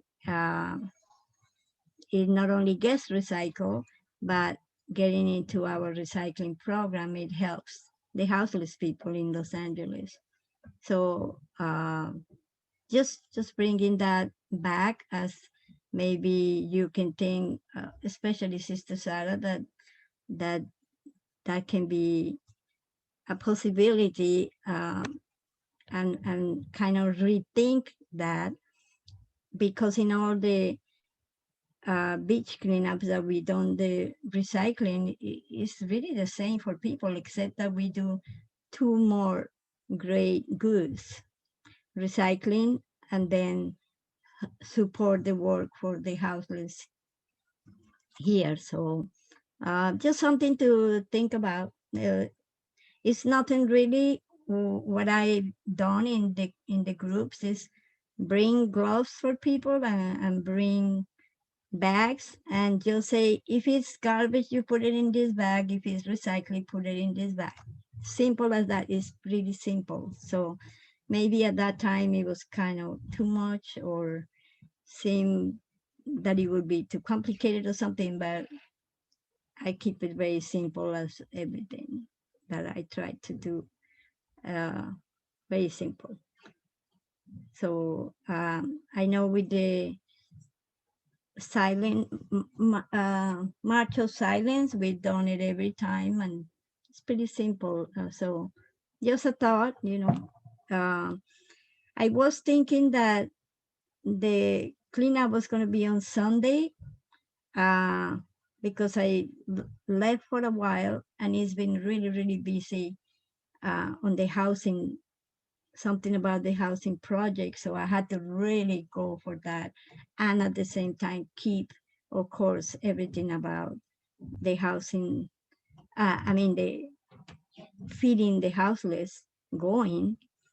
And so, I don't know, it just kind of was at the same time. And as we see, work out great. There were other people that were to come in and join and be part of this great work.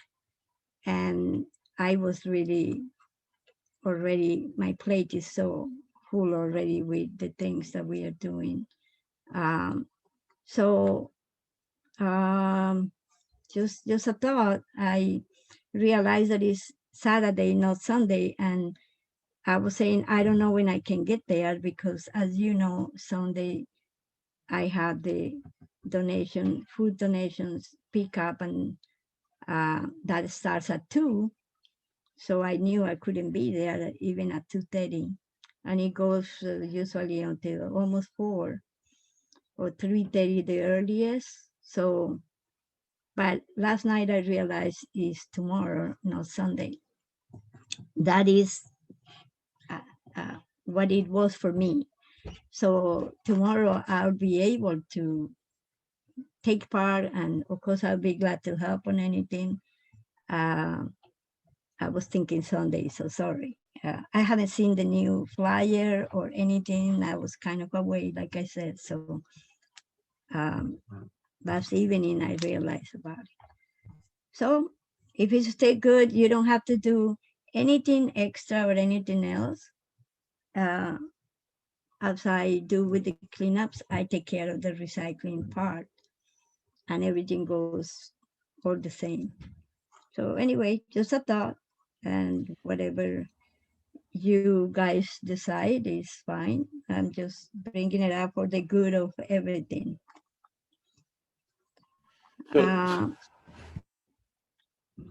I also wanted to offer that beautiful poem that if it's okay with everyone, of course, Sure. that I have read about We Are Love Only. And I know people have liked it so much, and I thought it would be a good inspiration for tomorrow. So whenever it's okay, and if it's okay, I would love to share that, and just that's my loving offer. Another loving offer.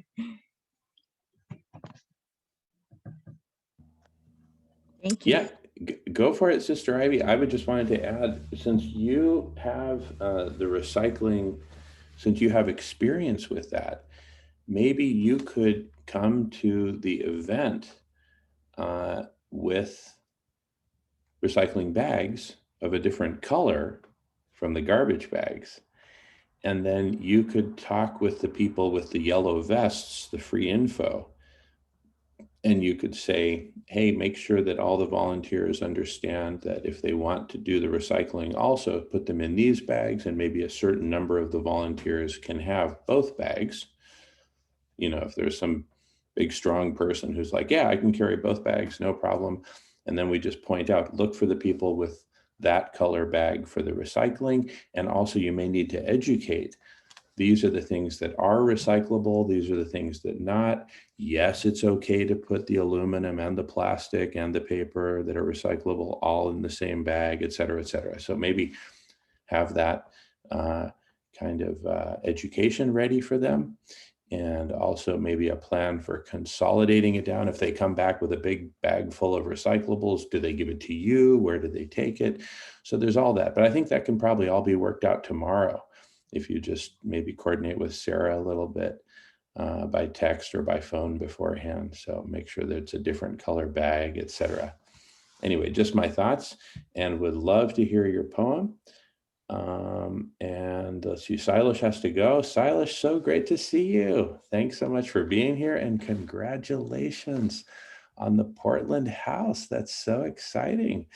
And that's not too far from where I am, maybe 3.5 hours south. I would love to come and hang out and work with you on so many good things in person again. Woo! And I just got my second vaccination, so excited about that.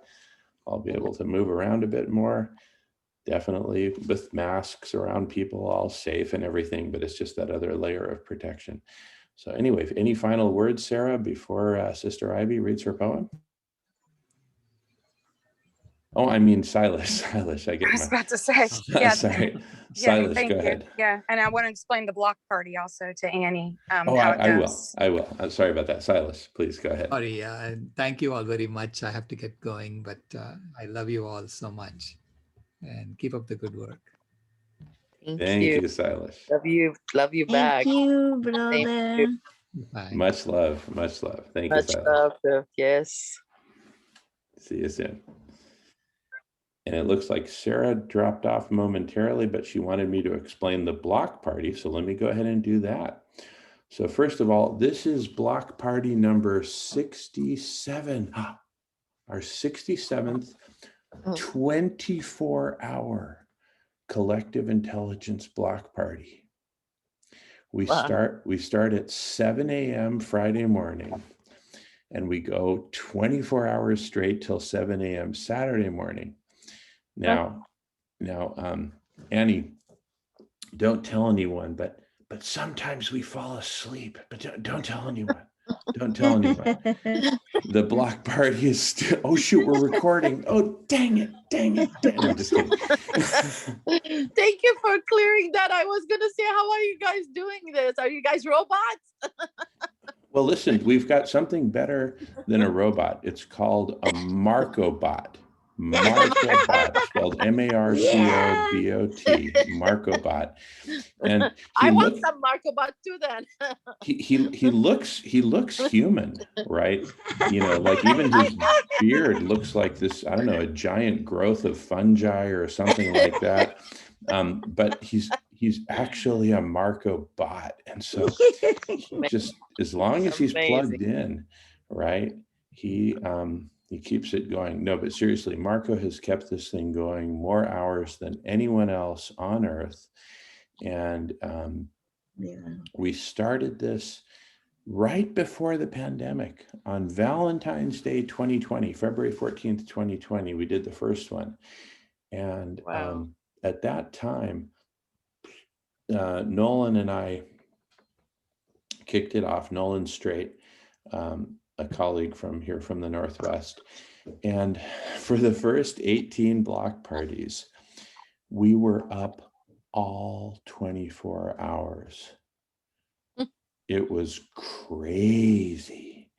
And we would kind of get in the zone, right? You know, when you kind of like, you reach a point where you're just broken down and you're so tired, I can't go any further. And then a few more people join and you get to know them, and then you get like a second wind. And then you just go and go and go. Anyway, I wasn't born yesterday, as you can tell by the gray hairs on my face and my pot belly. You can't see it on the screen, but I've got a bit of a belly going on here. But anyway, bottom line, I wasn't born yesterday, so I don't do the 24 hours no sleep, etc. anymore. And also, we have really great colleagues, not just Marco, but Christopher up in Canada, Alan in Scotland, James in Ireland. And so they help keep it going in the late hours of the night. And it's just, you know, it's just a big community thing now. You know, oh, and here's James. James is just joining. You can meet James in Ireland. Oh my goodness. James and the giant peach, huh? James and the giant peach, exactly. Hello, Brother James. James, brother, welcome. Oh my goodness, James, this is so cool. Yeah. We- Hi. Welcome. Yeah, James, we were just talking about you, honest to God, less than a minute ago. We were talking about James in Ireland, and then suddenly you just appear. So that's super cool. But anyway. Wow. Mine. Yeah, James is an artist. That's one of his paintings. He's done so many cool works of art in different media. And he's absolutely passionate and committed to what we're doing here. So we have this whole global community. Anyway, so the block party, I've added you to the email list, Annie. I just sent you the email that I sent out last night. I send out an email every Thursday night before the block party, letting everyone know the agenda and everything. And so we have different things on the schedule, and then other times are kind of unstructured. People just show up, they come and go. You know, there's food in the kitchen, beer and wine in the cooler. There's a bong in the back, you know, keep it on the down low. And it's just, you know, it's just real casual. Sometimes we have music going, sometimes we screen share and show a video. We've watched some of Apollo 13, the documentary. We've watched some of Unlocking the Mystery of Life. And anyway, there's all kinds of cool videos that we share. James often comes with cool videos that we screen share. And we're recording right now. We often record, but a lot of the time we don't record. So it's just a mix. And it's what we make of it, all of us. It's for all of us to co-create. Yeah. That's what I was gonna say. Correct me if I'm wrong. So the mission of the 24-hour block parties are to connect with people in around the world with the same mission, correct? That's it. Awesome. That's super. Yeah. You That's got it. You got it. marvelous. I love it. Mhm. That's awesome. Good. That was a good recap, brother. Very good recap, and it was funny, so that's even better. Definitely. Yes. Humor. Yeah, I can live on humor, huh? yes, we are always. I'm always. Come on, people, get the humor out. Good humor, clean humor is just what we need. Absolutely. And I know Sister Sarah will get to her destination and start working. So could we just read the poem? I just want to offer it especially for her and for you tomorrow. And so can we just do it now? Just making sure that before she gets there. Yeah, go for it, Sister Ivy. Okay, Yeah. and then I'm also gonna need to go, but it's been wonderful to be able to be back here again. Love it. Thank you. Awesome. So we are love only. We are love. Love is all we are, have always been, and will ever be. We are only love, manifesting only and all what love is. Divine love constitutes our only real identity. As divine love, so are we in this world. Divine love is also the only identity of all those we meet, whatever the material appearances. Divine love constitutes the only ground of our being, the only law governing our existence. Divine love is the only meaning of our lives, freed from all egos. That divine love be the only point of departure of all our thoughts, our only possible response to any aggression, encounter, fear, event, situation, challenge, or joy. That divine love be the only presence we express, for it is the ultimate and only reality of our being, which it feels entirely, constituting our one and only power. Divine love constitutes the only space of our existence, the very life of our lives. Its true essence, our only presence. Divine love, which created us, is only and all we are.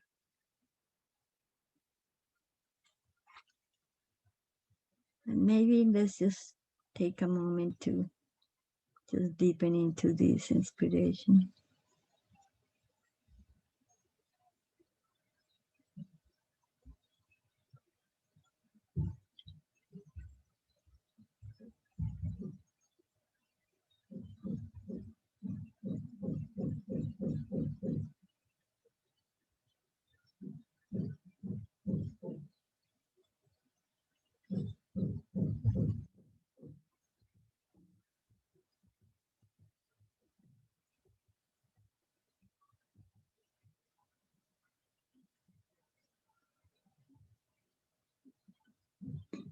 And this unconditional love, forgiving love, is all what will always be.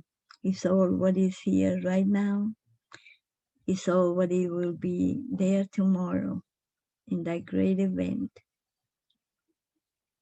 With all of the expressions of love, each one of us, all of us, participating and helping and rejoicing.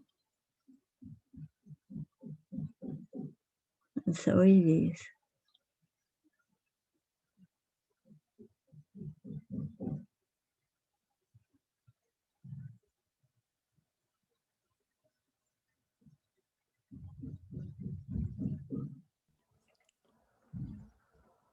Beautiful, Sister Ivy. Thank you. Sure. My pleasure. And thank you for bringing the love always to this meeting, to the houseless camps where you feed people and have done so consistently for over a decade, and to the new projects that you're working on for intentional communities and housing for the houseless and recycling and all that you're doing. Thank you, Thank Sister you. Ivy. Thank you, brother. Thank you.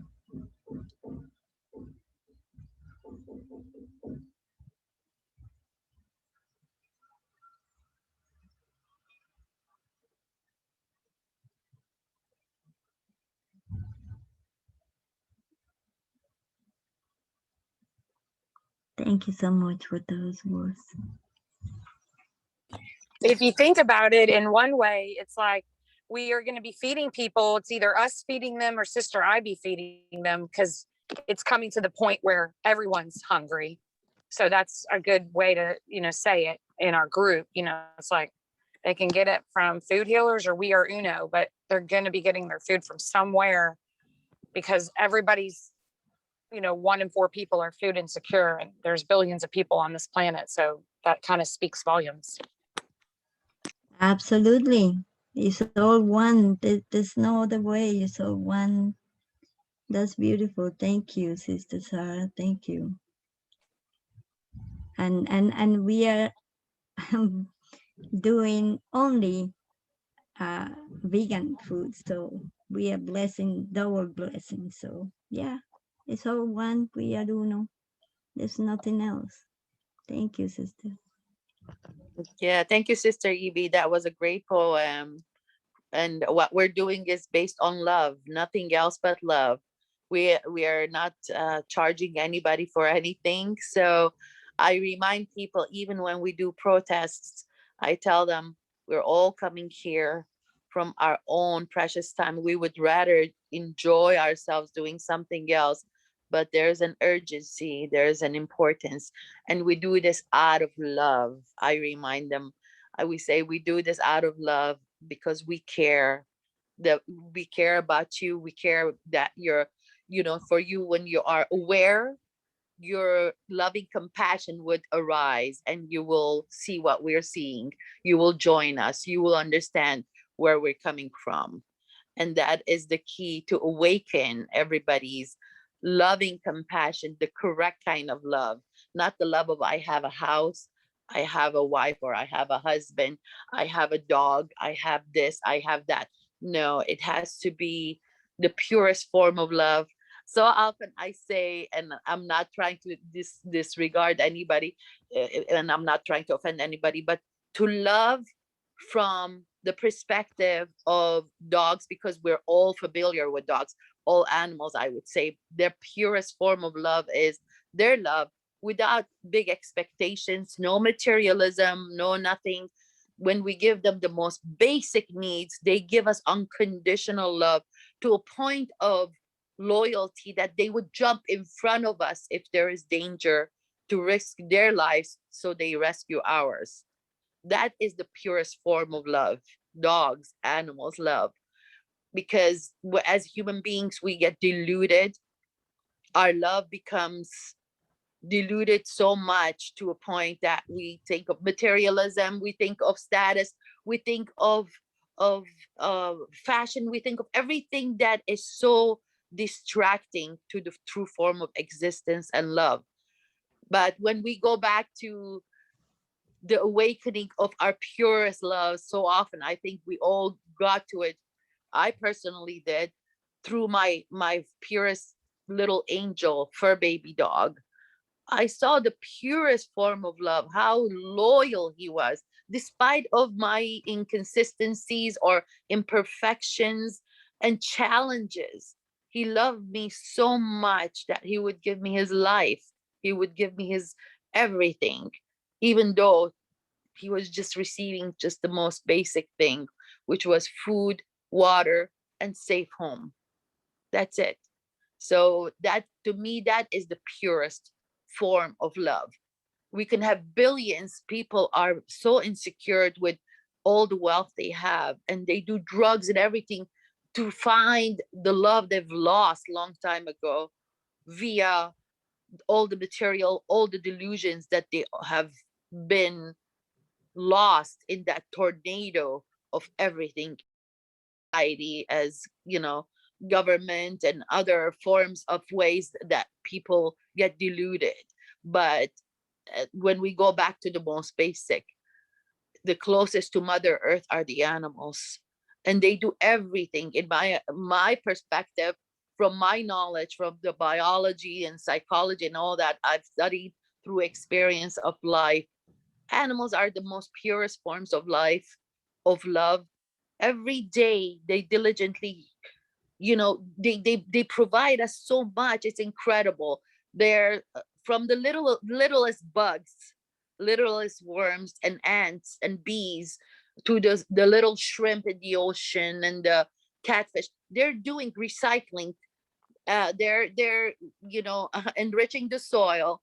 They're all doing their part in the blueprint of what we call life.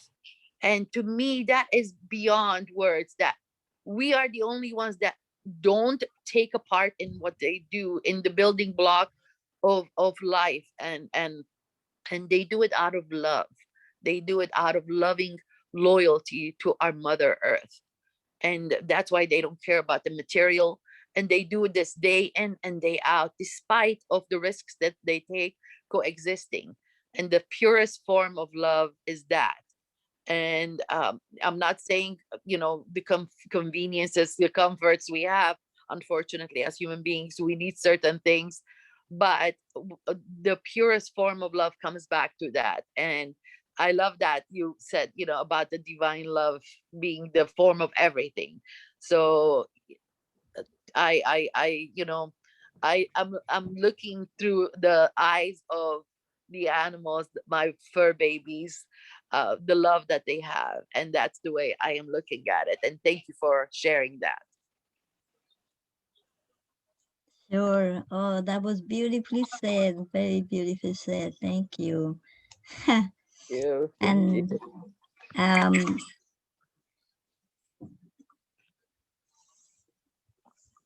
I hope we were recording that. Were we, brother? We're recording the whole thing. We've been Okay, recording good. like for the last 2 hours straight. All Yeah. right, because that was beautifully said about the beautiful animals doing their part, and sometimes we that think are so superior to them, we are not doing our part. So that was really greatly put. Yes, and they don't even ask for anything, any recognition or anything. They just do their part. That's so beautiful, beautiful thought. And I love that you mentioned the worms, because they do so much. And some people are even afraid or think they are, no good.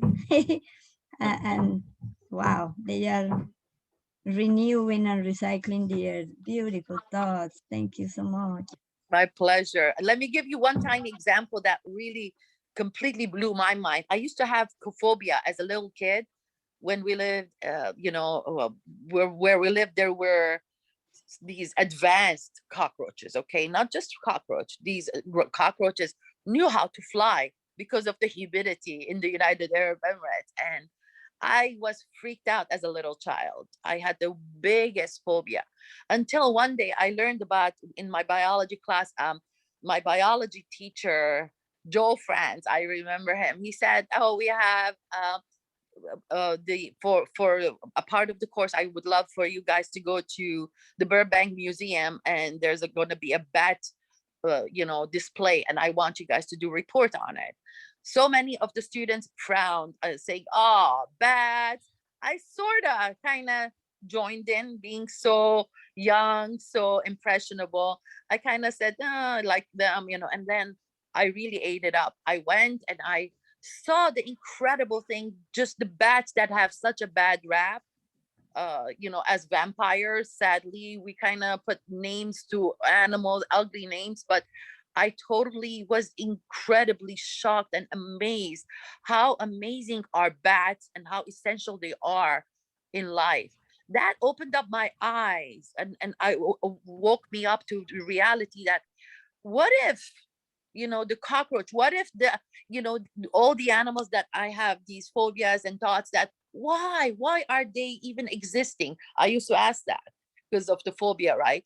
And I looked into it and I found out even cockroaches, they are such incredible beings when it comes to recycling. They could take acres of recyclable food and turn them into tiny little bits. It amazed me. There's a lot of course, facts about cockroaches. Not that I am lovey-dovey with them. No. When I see them, I tell them, I respect your existence. Thank you so much. Please go your way. I go my way. But thank you so much for all that you do. Now I'm at peace with them. At peace with them. That's beautiful. Yes, and they have a part too, I think I have found out a while ago that the reason why we think that way about especially roaches, bugs, a lot of things, bats, yes, and other ones, is because we are taught that they are plague. Some human that I'll say probably was drunk and just come up with the idea. I say that to say how bad idea it was.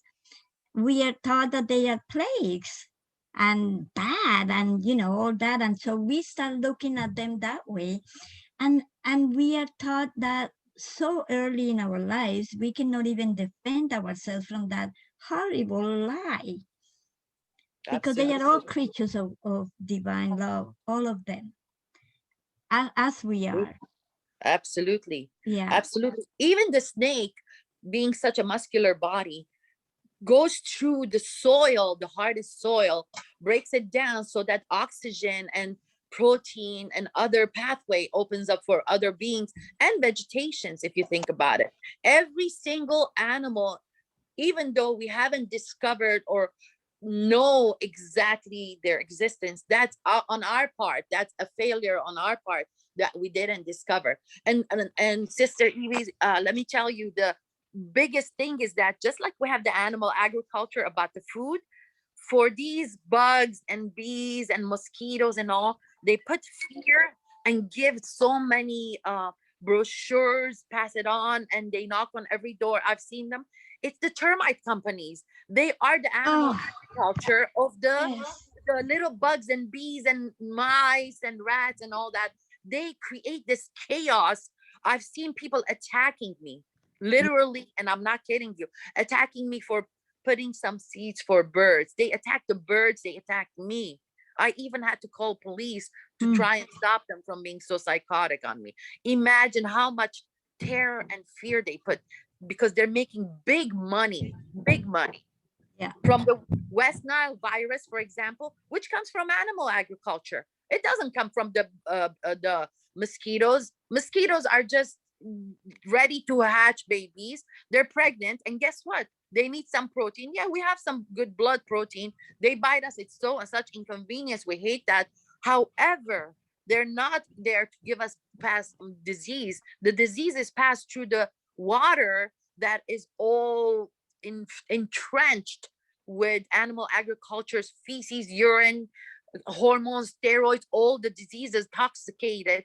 And that same water poisons poor squirrels and birds, and the diseases spread that way. So these termite people are actively there knocking on every door. And when I see them, I tell them, please do not spread these lies. I tell them directly, but they are the animal agriculture of those other beings that are not included in the animal agriculture.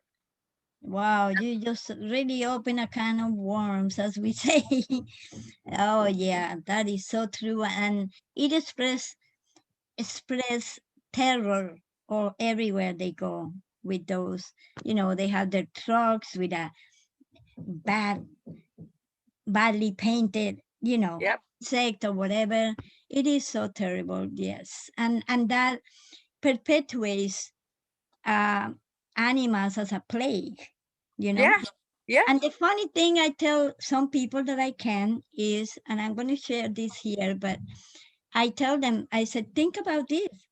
Some people on this earth think about some humanity as a plague and want to end it because it doesn't serve their purpose, or because they think that they're not as royal as they are, or because they don't have the money they have, or whatever. And I said, think about it, because someone is thinking about you as a plague.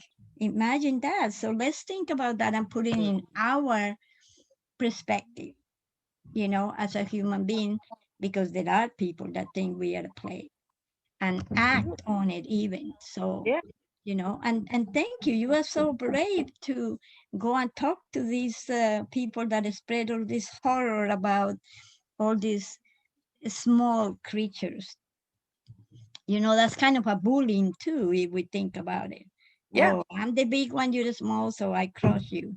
Yeah. It's the same thing that we have learned from very early, Yeah, It's sad. It's the something disease. I think. I'm sorry. Go ahead. I didn't mean to. No, I was just ending that saying this is something that is important for humanity to be more compassionate and more loving, and sometimes it's disregarded, or sometimes it's completely just not even thought of. But it is part of our being more compassionate and loving to include those creatures that are the same creatures of God as we are. The way I see it, like you just hit it right on. The way I see it, it's almost like HDL and LDL in our body, the good cholesterol versus the bad cholesterol. The more compassionate, truly compassionate we are to include every living being, the less we care about the greed that is driving people, the greed and egocentrism and entitlement. The less of that, and we get humbled and we feel a part of the whole.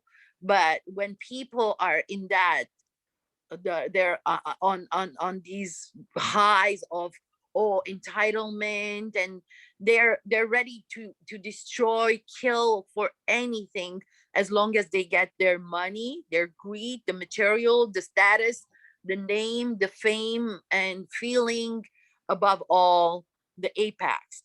And that is one of the biggest diseases. I call them the human diseases. Humans only have it. Animals do not operate that way. They don't care about material. They don't care about status. Even if the lion shares the food after he gets the certain part of the, they're all sharing. They all know their thing, but it's not like, oh, I'm gonna kill, wipe out, commit suicide, Holocaust, and do this and that just so that I can obtain that. It's not about that.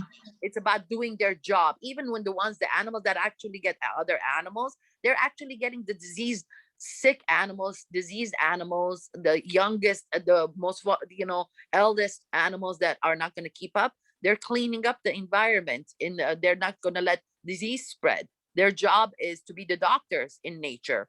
That's the way I see it. Lions, tigers, and all. Accidents happen. Yeah, accidents could happen now and then, but that's their primary job. They're doing certain kind of cleanup, just like in the roles that other animals have. And the interesting thing is that lions and tigers, when they're eating the animal body parts, they're sharing with other species, but they also cover it up with sand, which is interesting.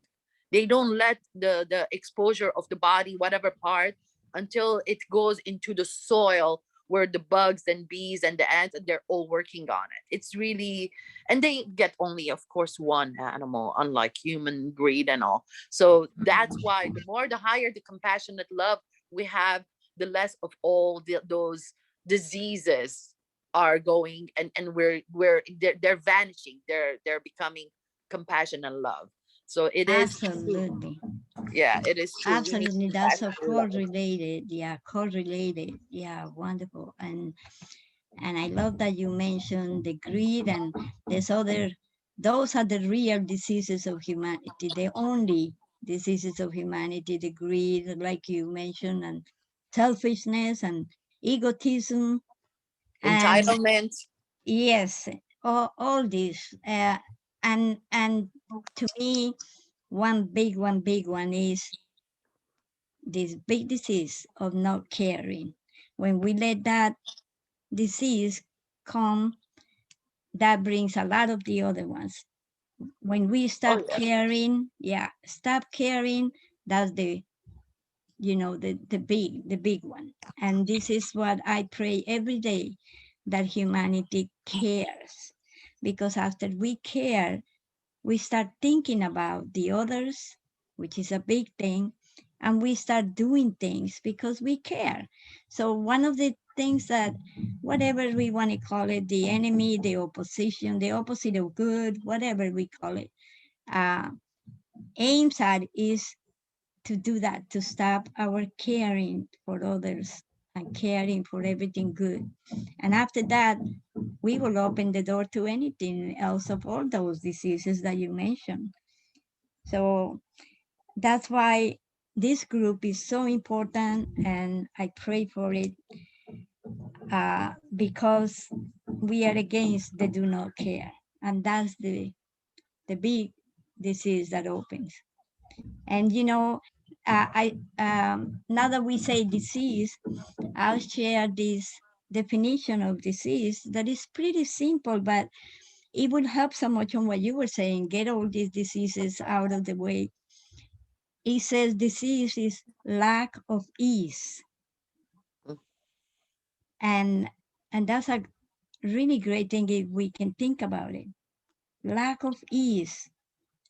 Our ease, our peace is gone. Now we get a disease.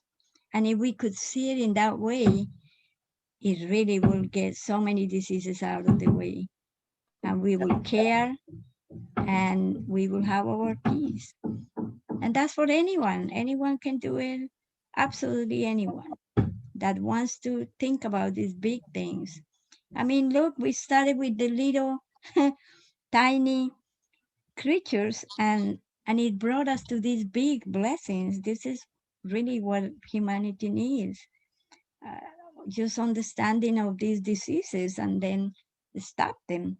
And then every disease will stop. When we care, when we're compassionate, when we are loving, we are healthy. There's no other way. And then, of course, when we care about the animals and don't enslave them and kill them and then eat them, wow, that sounds even so bad. Once you try other ways, this sounds even worse. But all part of the peace to the world. So hopefully we can bring this message that we are sharing humbly. Who knows? They might go some months or some years to someone and say, hey, yeah, you know what? We got to do something and start something new. Hey, we never know where it goes. Of course. As we keep at it and on the same mission, we will. And we keep the focus on love and giving, like what Sarah is doing, to let's feed people, love all, feed all. See, that by itself is gonna generate this love. Yeah. As we give every single one of the food that we're gonna pass on, it's giving love. That's what it is. So that's the beauty of all this. We're doing this compassion and love out of each other's energy, this beautiful energy that is in Mother Earth and all her most loyal, I call them the workforce, all the animals, from the whales to the elephants, to the bees, to the bugs, to the squirrels, to every one of them, including little shelled fish. Every one of them has a role. So we become a part of their energy. Even if we're not in the same level of workforce, we're still aligned with them. And that by itself helps. And hopefully, as you said, we will spread it. Love is a powerful energy, especially when united. So that's what that's our mission. Amen, sister. And all the goodness, it belongs everywhere and it is everywhere. If we can just see it, all the goodness is there. Absolutely. And can unite us. Well, I needed to go a while ago, but I'm going to go now. And always beautiful being with all of you. Thank you, Brother Jamin, for your great work and your consistency and your great efforts. And I just knew that you are coming to Los Angeles. I didn't know this. Oh, wow. That's right? Me? Yeah. It's at some point I will. I think earlier I was mentioning that Dr. Rao is coming up to Portland, Oregon to establish a community, a new house for Vegan World 2026, food healers, etc. And so I was just mentioning that, hey, that's just like 3 hours south of where I live, up here on Whidbey Island. And so I could head down there. So that you might have heard that. No, I did hear that, but I guess I misunderstood. I was like, what? But Sister Sarah said something, or maybe she just said, I hope Brother Jamin come one time and gets on a plane or something, he said. No, I didn't. Well, I didn't hear anything about that, but I did hear Silas say that when he goes up to Portland, he will pass through Los Angeles and stop and visit. And I told him, I said, wow, that's amazing that we're going to have time together again. That will be so wonderful. And it was so great meeting that beautiful granddaughter. And I got to rollerblade with her. That was like amazingly beautiful. We had such a great time. Wow. Wow. Super cool. Yeah. All right. I'll see you soon. But I gotta go because I want to be here at 10 to support the next meeting. So Very good. Thank you, yes. Sister Ivy. Thank you, Blessings, Sister Ivy. blessings, blessings, lots of love. And Annie, it will be wonderful to meet you tomorrow. Awesome. Looking forward to it. Thank you. Yes, You yes, have a blessed bye. and lovely day. Thank you. You Okay, too, bye, bye. bye, Thank Sister Ivy. Be safe. Bye, brother. Oh, I was wondering if you were there and or not, and heard what Brother Jamin said about you. Don't tell him, but he was saying that you were Marco bot. Oh yeah, yeah. Okay, I was hoping that you Yeah, were there listening. I heard that. Yeah. Thank you, brother, for all your beautiful work and endless hours, as he said. Thank you so much, brother. You're such a blessing, and we are so blessed to have you. I'm very lucky to be part of this, is what I think. Well, you're a blessing. See you in a bit. Okay. All right, Sister Ivy. See you soon. Lots of love. Lots of love. Sarah left, right? Sarah had to go. Sarah had to go. Yeah. So it's you, me, Marco Bot, or Marco, Franca, and James. We're all here together. And Franca, thank you so much for being here and for inviting our friend David. We've been having such great conversations earlier today. Oh my goodness, he must have let you know. Yeah, thank you.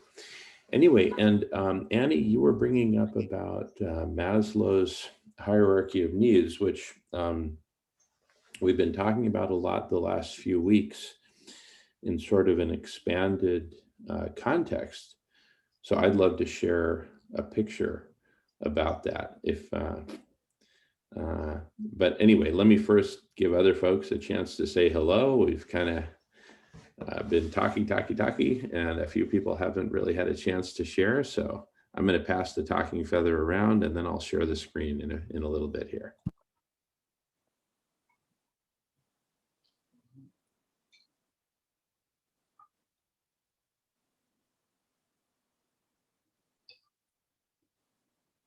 By the way, I love Marco's bee.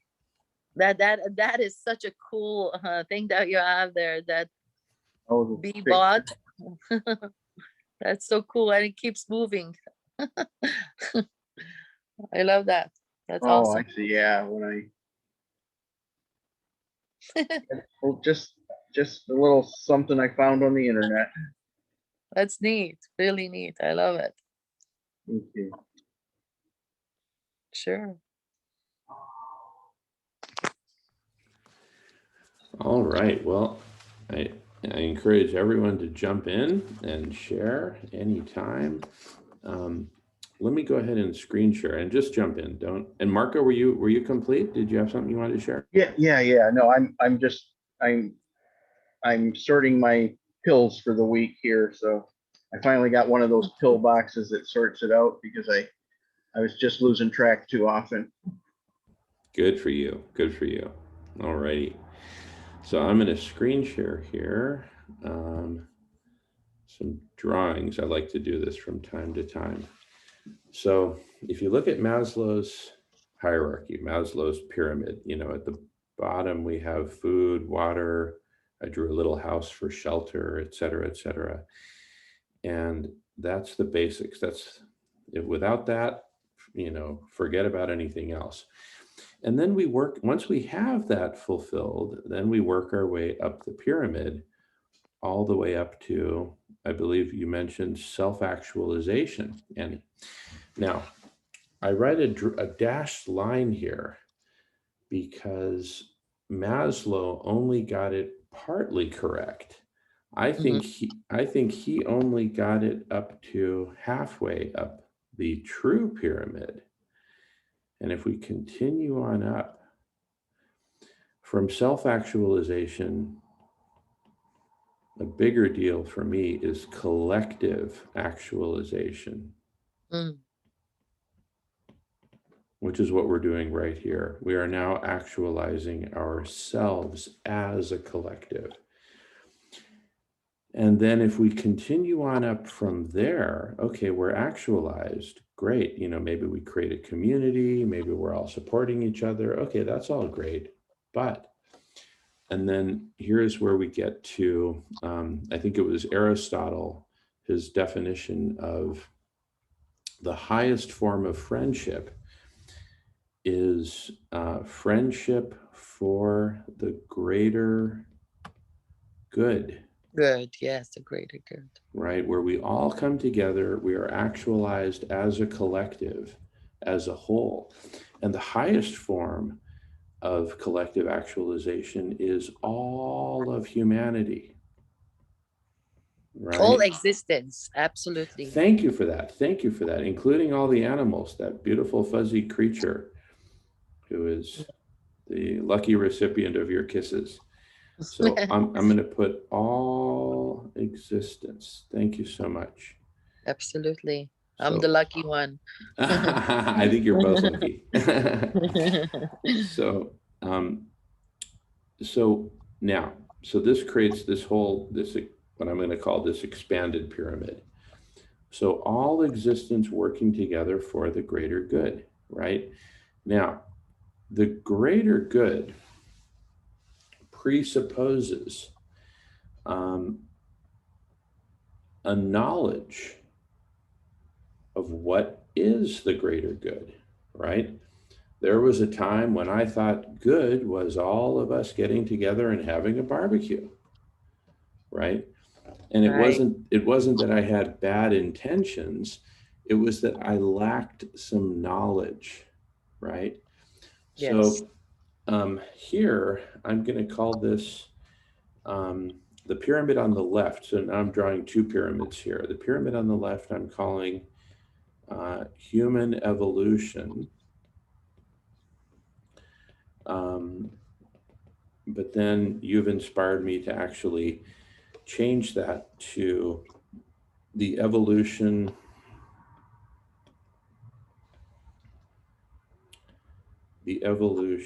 of all of life, right?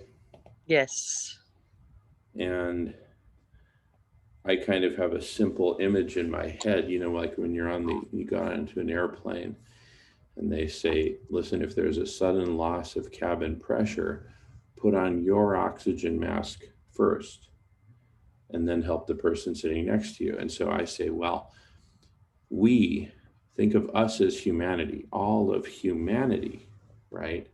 Humanity needs to put on her oxygen mask first before we then turn to the passenger sitting next to us. And lo and behold, the passenger sitting next to us is a woman. And it's our mother, Mother Earth. So, but before we can really help out Mother Earth as a species, as humanity, as the caretaker species, we need to put on our own oxygen mask, right? So, Right. yes, it's the evolution of all of life, but there's a particular focus of, I'll put it here, all humanity as a first step before, perhaps, just a thought, before we can then take on all of existence. We need to get our house in order as a species before we can truly be of service to all the other species. And that means we need to stop fighting each other and start healing, feeding, caring for each other, housing, etc. So, but the point I was about to make with the second pyramid is the pyramid of knowledge. Mm. Knowledge. And awakening. Thank you. Awakening. Right? Awakening to awareness. And then, you know, ultimately leading Loving to. compassion. Thank you. Thank you.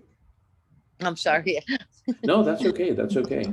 you know, I would say that, you know, love and compassion are also here, just, you know, learning how to love ourselves as a species and then love all of existence. Um, so, you know, and this has its own pyramid where you start off with, basic knowledge, basic learning, basic understandings, right? And then there's an evolution up and up and up where we learn about climate change, for example. And if we just stopped at what I call the Guy McPherson level, right? Guy McPherson is one of our collaborators. He's a professor emeritus, University of Arizona. And as far as I'm concerned, he's the world's expert authority on what's happening with climate change and how quickly the dominoes are tumbling and how quickly this is exponentiating. But he often gets stuck just at this level that we're all going to die. He's looking at all the facts and he gets so bummed out, right? Like the doctor who's diagnosing cancer who doesn't know about the treatments, the alternative treatments and therapies with which we can actually cure the cancer. They just say, oh no, I've diagnosed the cancer and it's so terrible. But so beyond that, and this is a crucial barrier here, just like here from, see, Maslow's shortcoming, and he was a product of his time. His shortcoming was that it was all about the self, me, what do I need? What do I need? What do I need? Right? There's a parallel barrier. So he had to break through that barrier from self to all of humanity. There's a barrier over here on the pyramid of knowledge, from knowledge of all the world's problems, not just climate change, but all these problems, to, hey, wait a second, these have solutions, right? And a lot of people stop there and they say, whoa, wait a second. I know these solutions exist hypothetically, but humanity is so far gone. We're so greedy. We're so full of ego. We're so addicted. We're never going to break through. So from there, I propose that we need to also have knowledge of the possibility of collective actualization of all of humanity, right? Knowledge of the possibilities that exist, such as, for example, CSI, collective superintelligence. We have the ability to manifest a collective superintelligence to maximize our knowledge, awakening, understanding, awareness, wisdom, and also to, let me let in Michael here,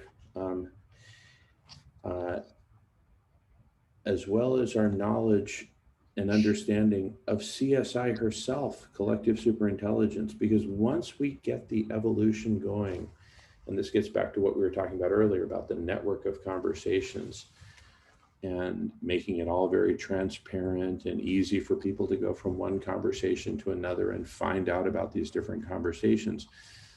Once we really get this network activated, it's just going to grow exponentially. I think it already is with the evolution of things like Clubhouse, right? Michael, welcome back. Michael, with you here, now it's perfect. All right. So there's this double sweet spot here that I'll just circle in green, which is this point of getting to a point of evolution about the greater good, about all of humanity, all of existence coming together to work together for the greater good, combined with an understanding, a knowledge of the world's problems, solutions, and the possibility of evolving and applying collective superintelligence for the greater good, right? As a collectively actualized humanity and world. And I believe that once we hit these two, I'll call them twin peaks, right? There was a show back in, I think it was, what was it, the 90s called Twin Peaks. here in the Pacific Northwest where I live, or anyway, wherever it was. But once we hit these two twin peaks, right, those two peaks can form the basis, the foundation of a new pyramid, which is basically all of life working together to really take it to the next level, solve all our problems, right? Problems finally solved, where we look back and we say, oh my goodness. You know, sometimes you look at a disaster that was almost going to happen and it was averted. And you're like, oh my God, I almost don't even want to think about it, right? But we do need to think about it. We need to address it. And we need to make sure it never happens again. And we continue up the ladder of evolution, right, of all of life on Earth and beyond. Why not? I mean, if there's Martians out there, aliens, whatever, let's make contact. Let's do this together. There may be other civilizations on other planets, other star systems that are going through earlier stages of evolution. And maybe we need to, you know, get into a wormhole. You know, Michael maybe needs to pack his suitcase with some of that good green stuff. And, you know, we take a trip together out there and we help them to, you know, get through their own existential crises. Or maybe they're here, they've come here and are helping us. Maybe instead of Marco Bot, it's Marco Martian. That's it. It's Marco Martian. That's the connection. He's actually from Mars, hence the planets. But anyway, bottom line, it's this together we can evolve to a much higher place.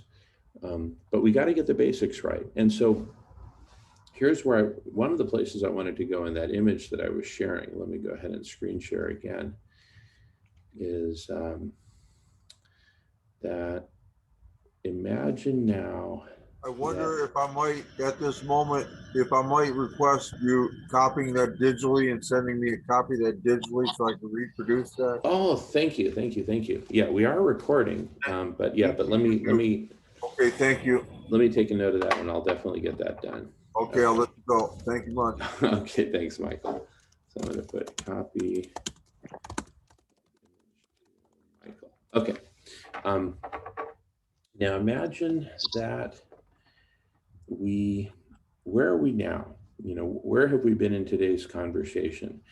We've been spending a good chunk of our time talking about the top of the pyramid, collective superintelligence and the greater good. But we've also spent a fair amount of our time at the bottom of Maslow's pyramid, making sure everyone gets food.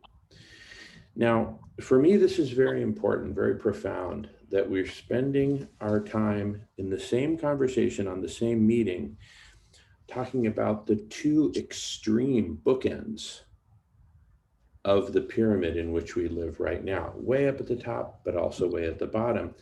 I believe if we can understand and operate on the two extremes, that gives us like a framing, a foundation for everything in between, right?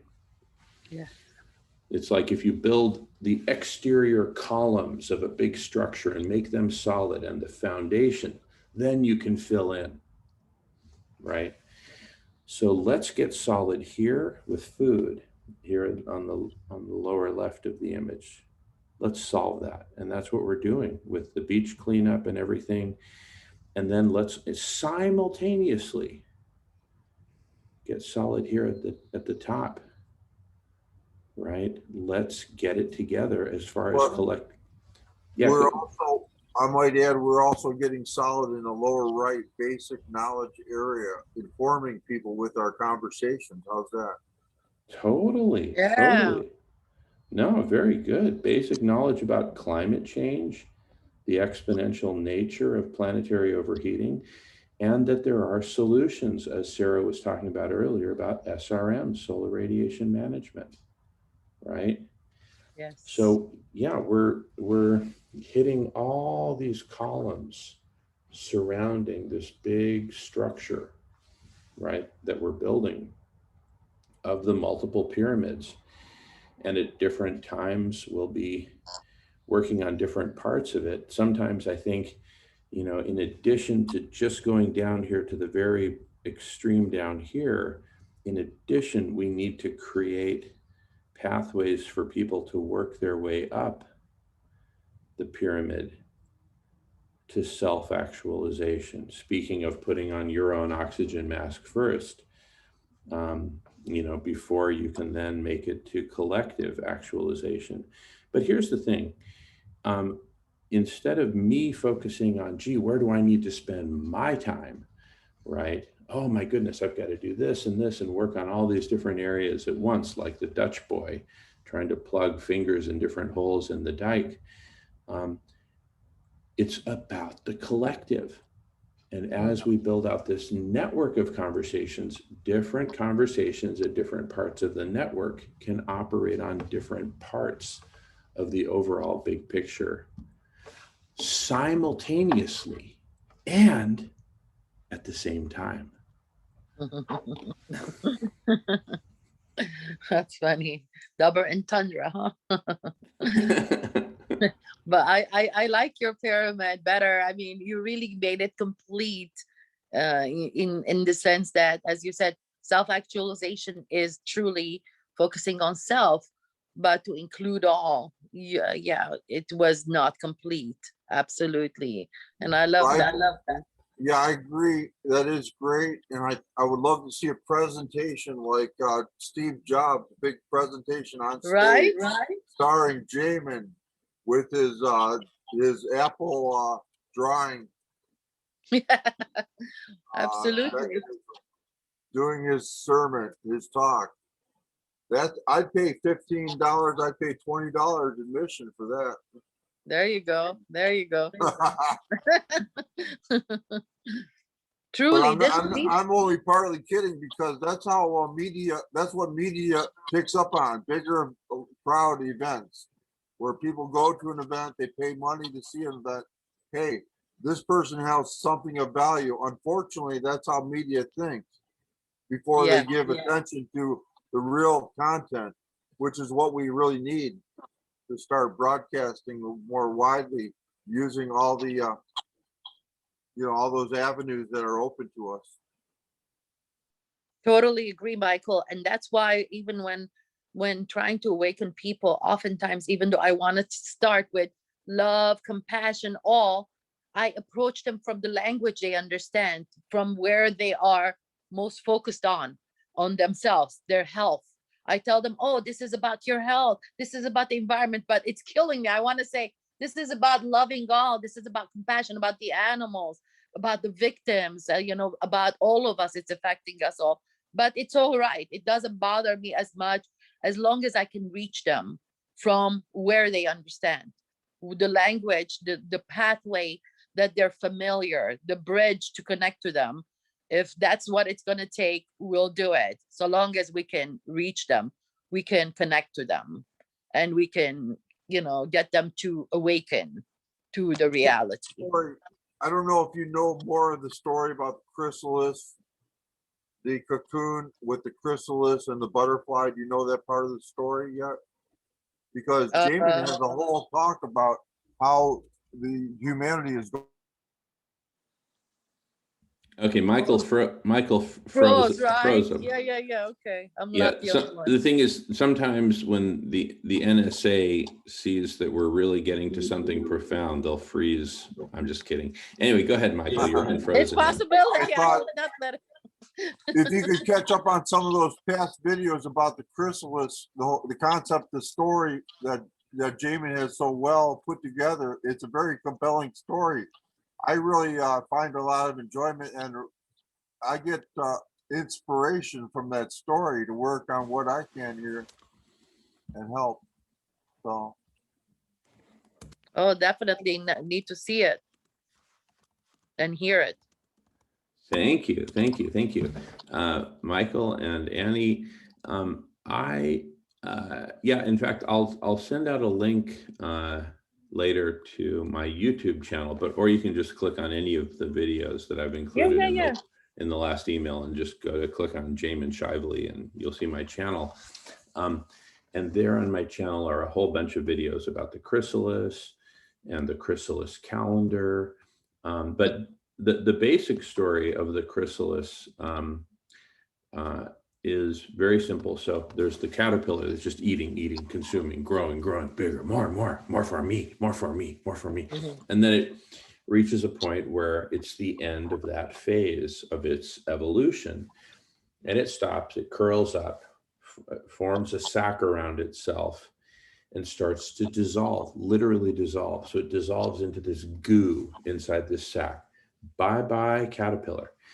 And then inside the goo, these imaginal cells, people like us, start to wake up and activate. And then they start to communicate with each other through impulses. And they start to resonate on the same frequency. Think like a big dance. We're all kind of dancing together.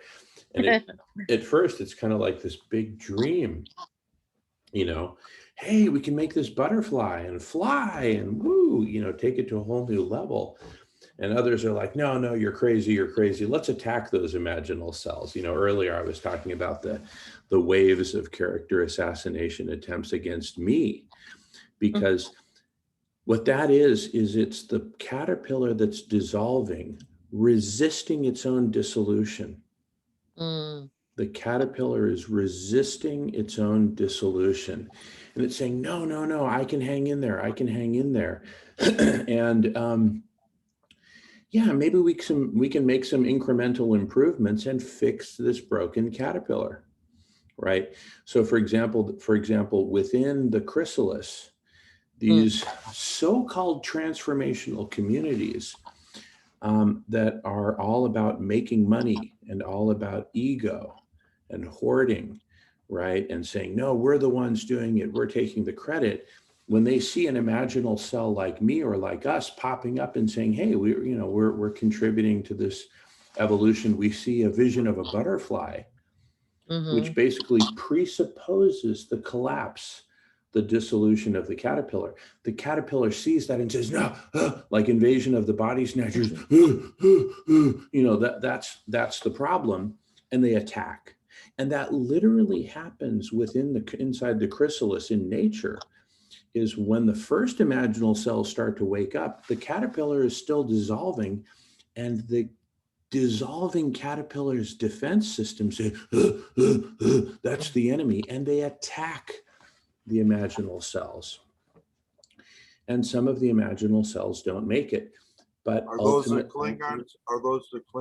That's who I refer to as the Klingons. See, we use a lot of metaphors here. And we have kind of mixed metaphors here.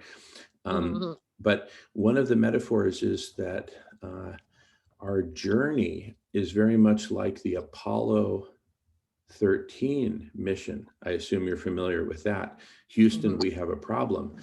Yes. And so I say that our journey as planet Earth right now is like the Apollo 13 spacecraft, except in addition to having system failure on the spacecraft, there's also a bunch of Klingons who've invaded and are attacking, right?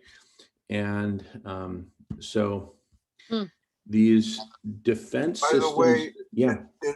In early August, I will be in Dayton, Ohio, visiting the Air Force Museum, where they have a lot of Apollo craft and spacesuits. I will be filming those with my cameras.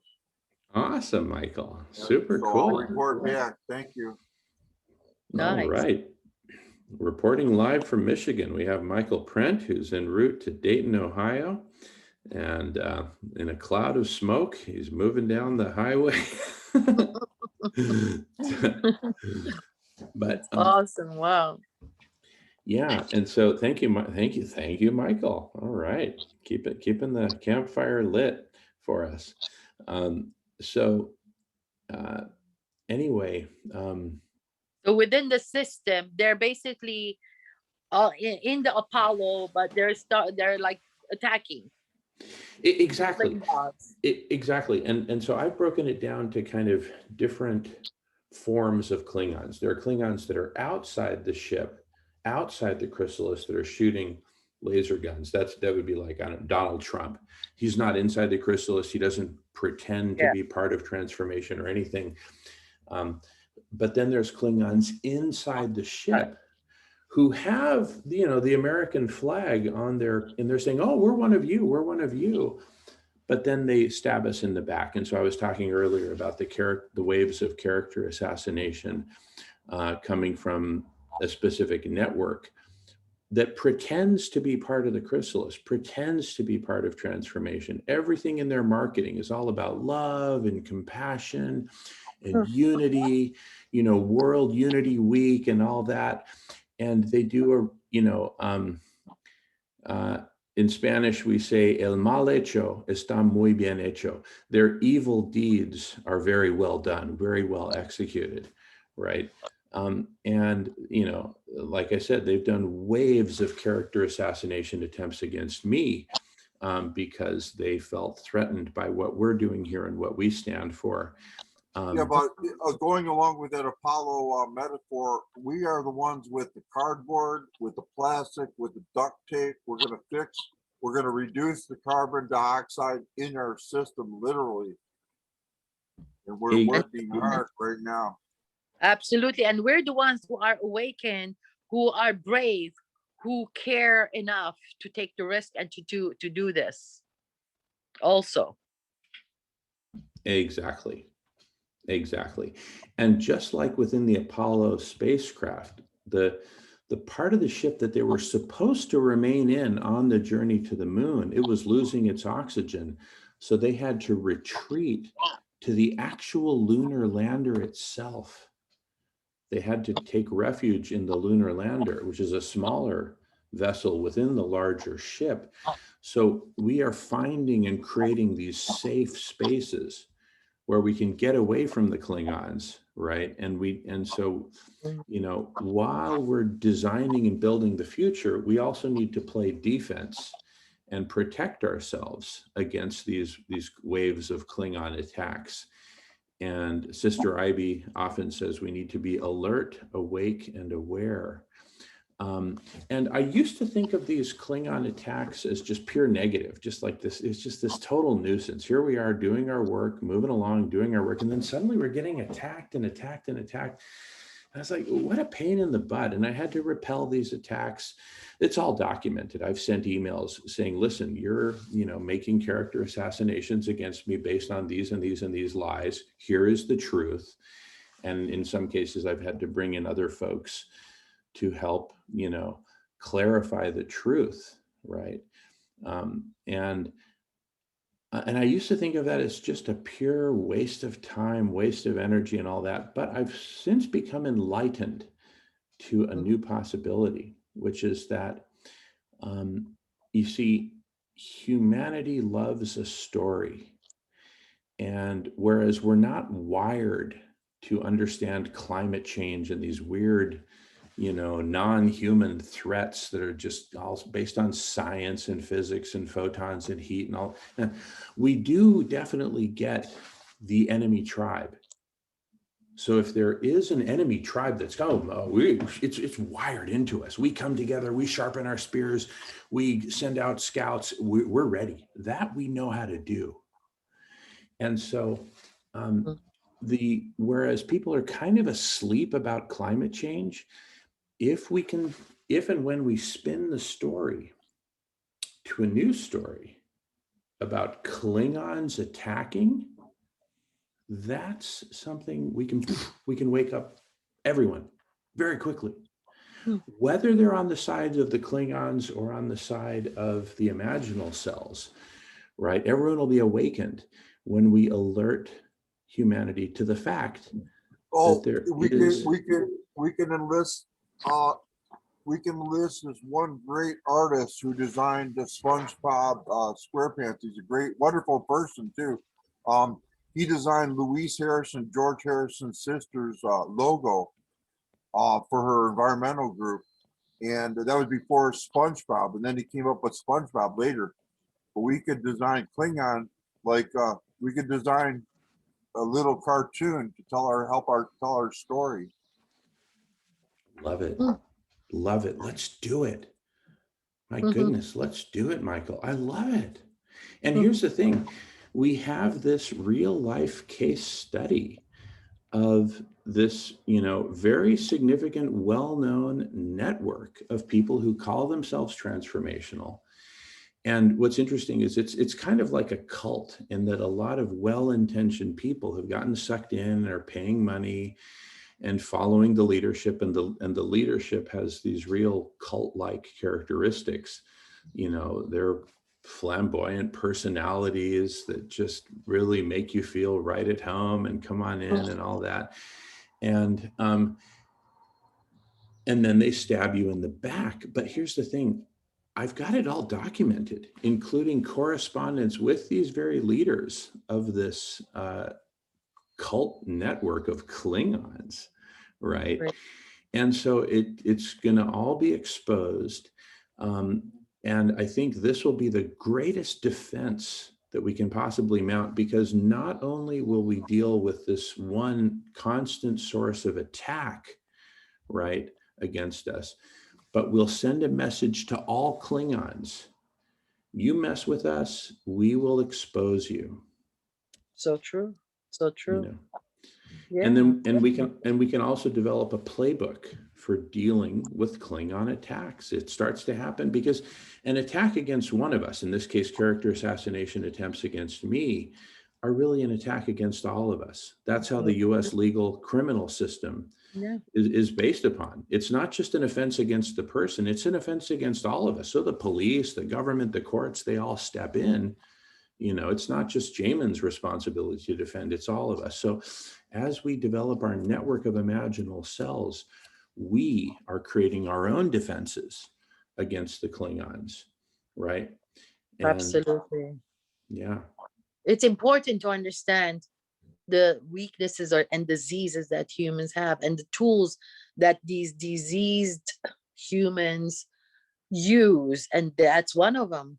Accusations, bullying, lying, false attempts to destroy characters. That's their way of trying to break us down. Remember, after all, the famous line is what? Divide and conquer. And that's their mission. Obviously, they want to conquer us. They want to break us down. And they keep doing these kinds of things again and again. And nobody's perfect. And we should not expect perfection from anyone. But for them to attack your character, and for them to be an organization of so-called love mission, it's hypocritical. And I mean, of course, one of the most important things is that when you have something treasurable, valuable, beautiful, if we don't have the defense mechanism, we really are open to any kind of there's a vulnerability, a major vulnerability.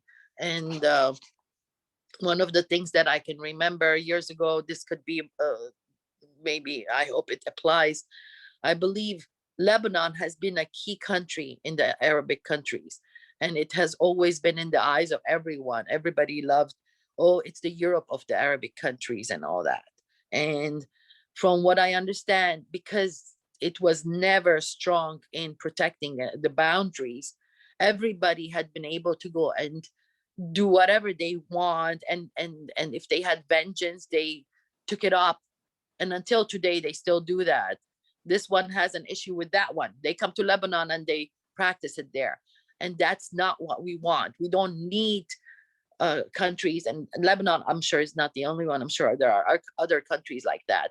When you're so loving, welcoming, and you have very precious, valuable things to give, everybody's going to be attracted to it. And not Yeah, but everybody we don't want to be like Beirut, where they were storing all that phosphorus and it blew up. And it's like, why Right? are people storing such a dangerous fear? Why are people storing such Yeah. hatred? Yeah. Let that go, or it's gonna go off. don't store that kind of thing. Yeah, Express yeah. love. I mean, We there's need so to many express examples. love. Express love, and you know, the only thing is that with love also comes the protection, in the sense that we need to be well equipped to protect as well. Just, you know, how can I say, like, if the turtle does not have the strong shell, the turtle would be so vulnerable and would not be able to live. I believe they could even live 150 years.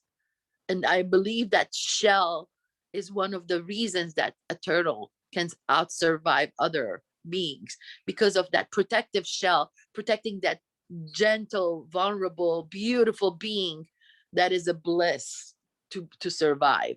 So that shell, for us to have that beautiful shell, is also important to protect us, Yeah, to shield. Go down to Appalachia, go down to Louisiana, have some turtle soup. The people that eat Oh, turtle, oh, you know, kills I'm me, sorry. kills me. Yeah, I it shouldn't kills say me. that. I take that back because it's true. No, I'm sorry. yeah, I fight those kinds of things every day, and fighting with all my might, you know, to try and awaken people to the wrongs. And you know, after all, I'm trying to appeal to the imprisoned, locked up, or the lost souls, or the lost compassion and love. That you know, sometimes I get so frustrated, and I have to remind myself, what am I appealing? Why am I protesting? Why am I trying to do this day and night? You know, give from my sleep and all that, because I'm trying to appeal the hope that their loving compassion, their soul like, will awaken it's like, again. like what you said yesterday, Annie, about reassuring people, we're not against you. We mean you no harm. We only mean goodwill. You know, That's it. to all these Klingons, we mean the same to them. You let us be, we'll let you be, leave us alone. Yes, and the Because reason we're saying we this only to mean awaken you. goodwill. Yeah. Absolutely, absolutely, because we care. And I also, one of the other things, Michael, also that help, in my opinion, is when you appeal to people that I need your help, oftentimes, or the animals need your help. I think they come. It's there's something in almost all humans. I'm not gonna say 100%, but almost all humanity, when hearing that someone needs help, we want to rise to the occasion. I feel oftentimes people are more open. When I said animals need your help, we need your help. That's why we're here. We're here humbly. We're not here to judge you. We're not here to condemn you. We're not here against you. We were you at one time, and we would have appreciated people that would awaken us to the reality. And that is very important. But at the same token, for us to have that shell to bounce back the negative and painful things too, that some people will stubbornly or mean-heartedly attack. They're not willing even to go through the stages of the truth of the awakening.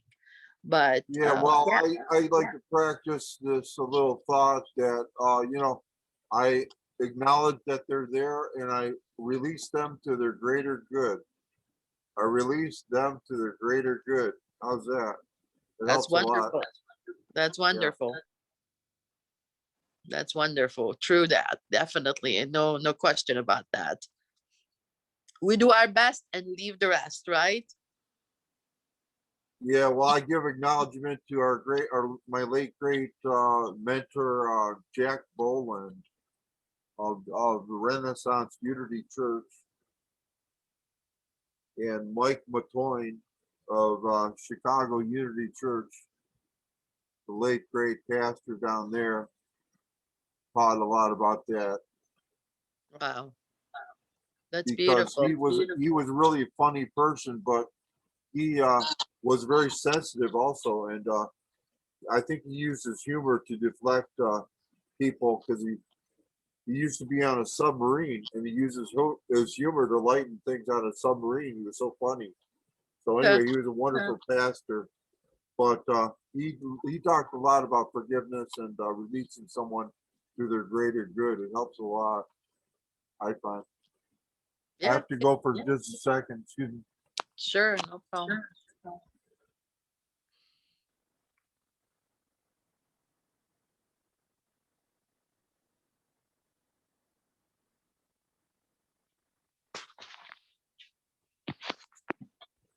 So this is a continuum conversation 24 hours, right? Jamin? Anybody else here? I forgot I was. Yeah, I muted. heard was that. muted. Yeah, oh, there's Marco. Hi. Okay, I heard that. I have to get ready for an appointment in a little while, but go ahead, Marco. Thank you.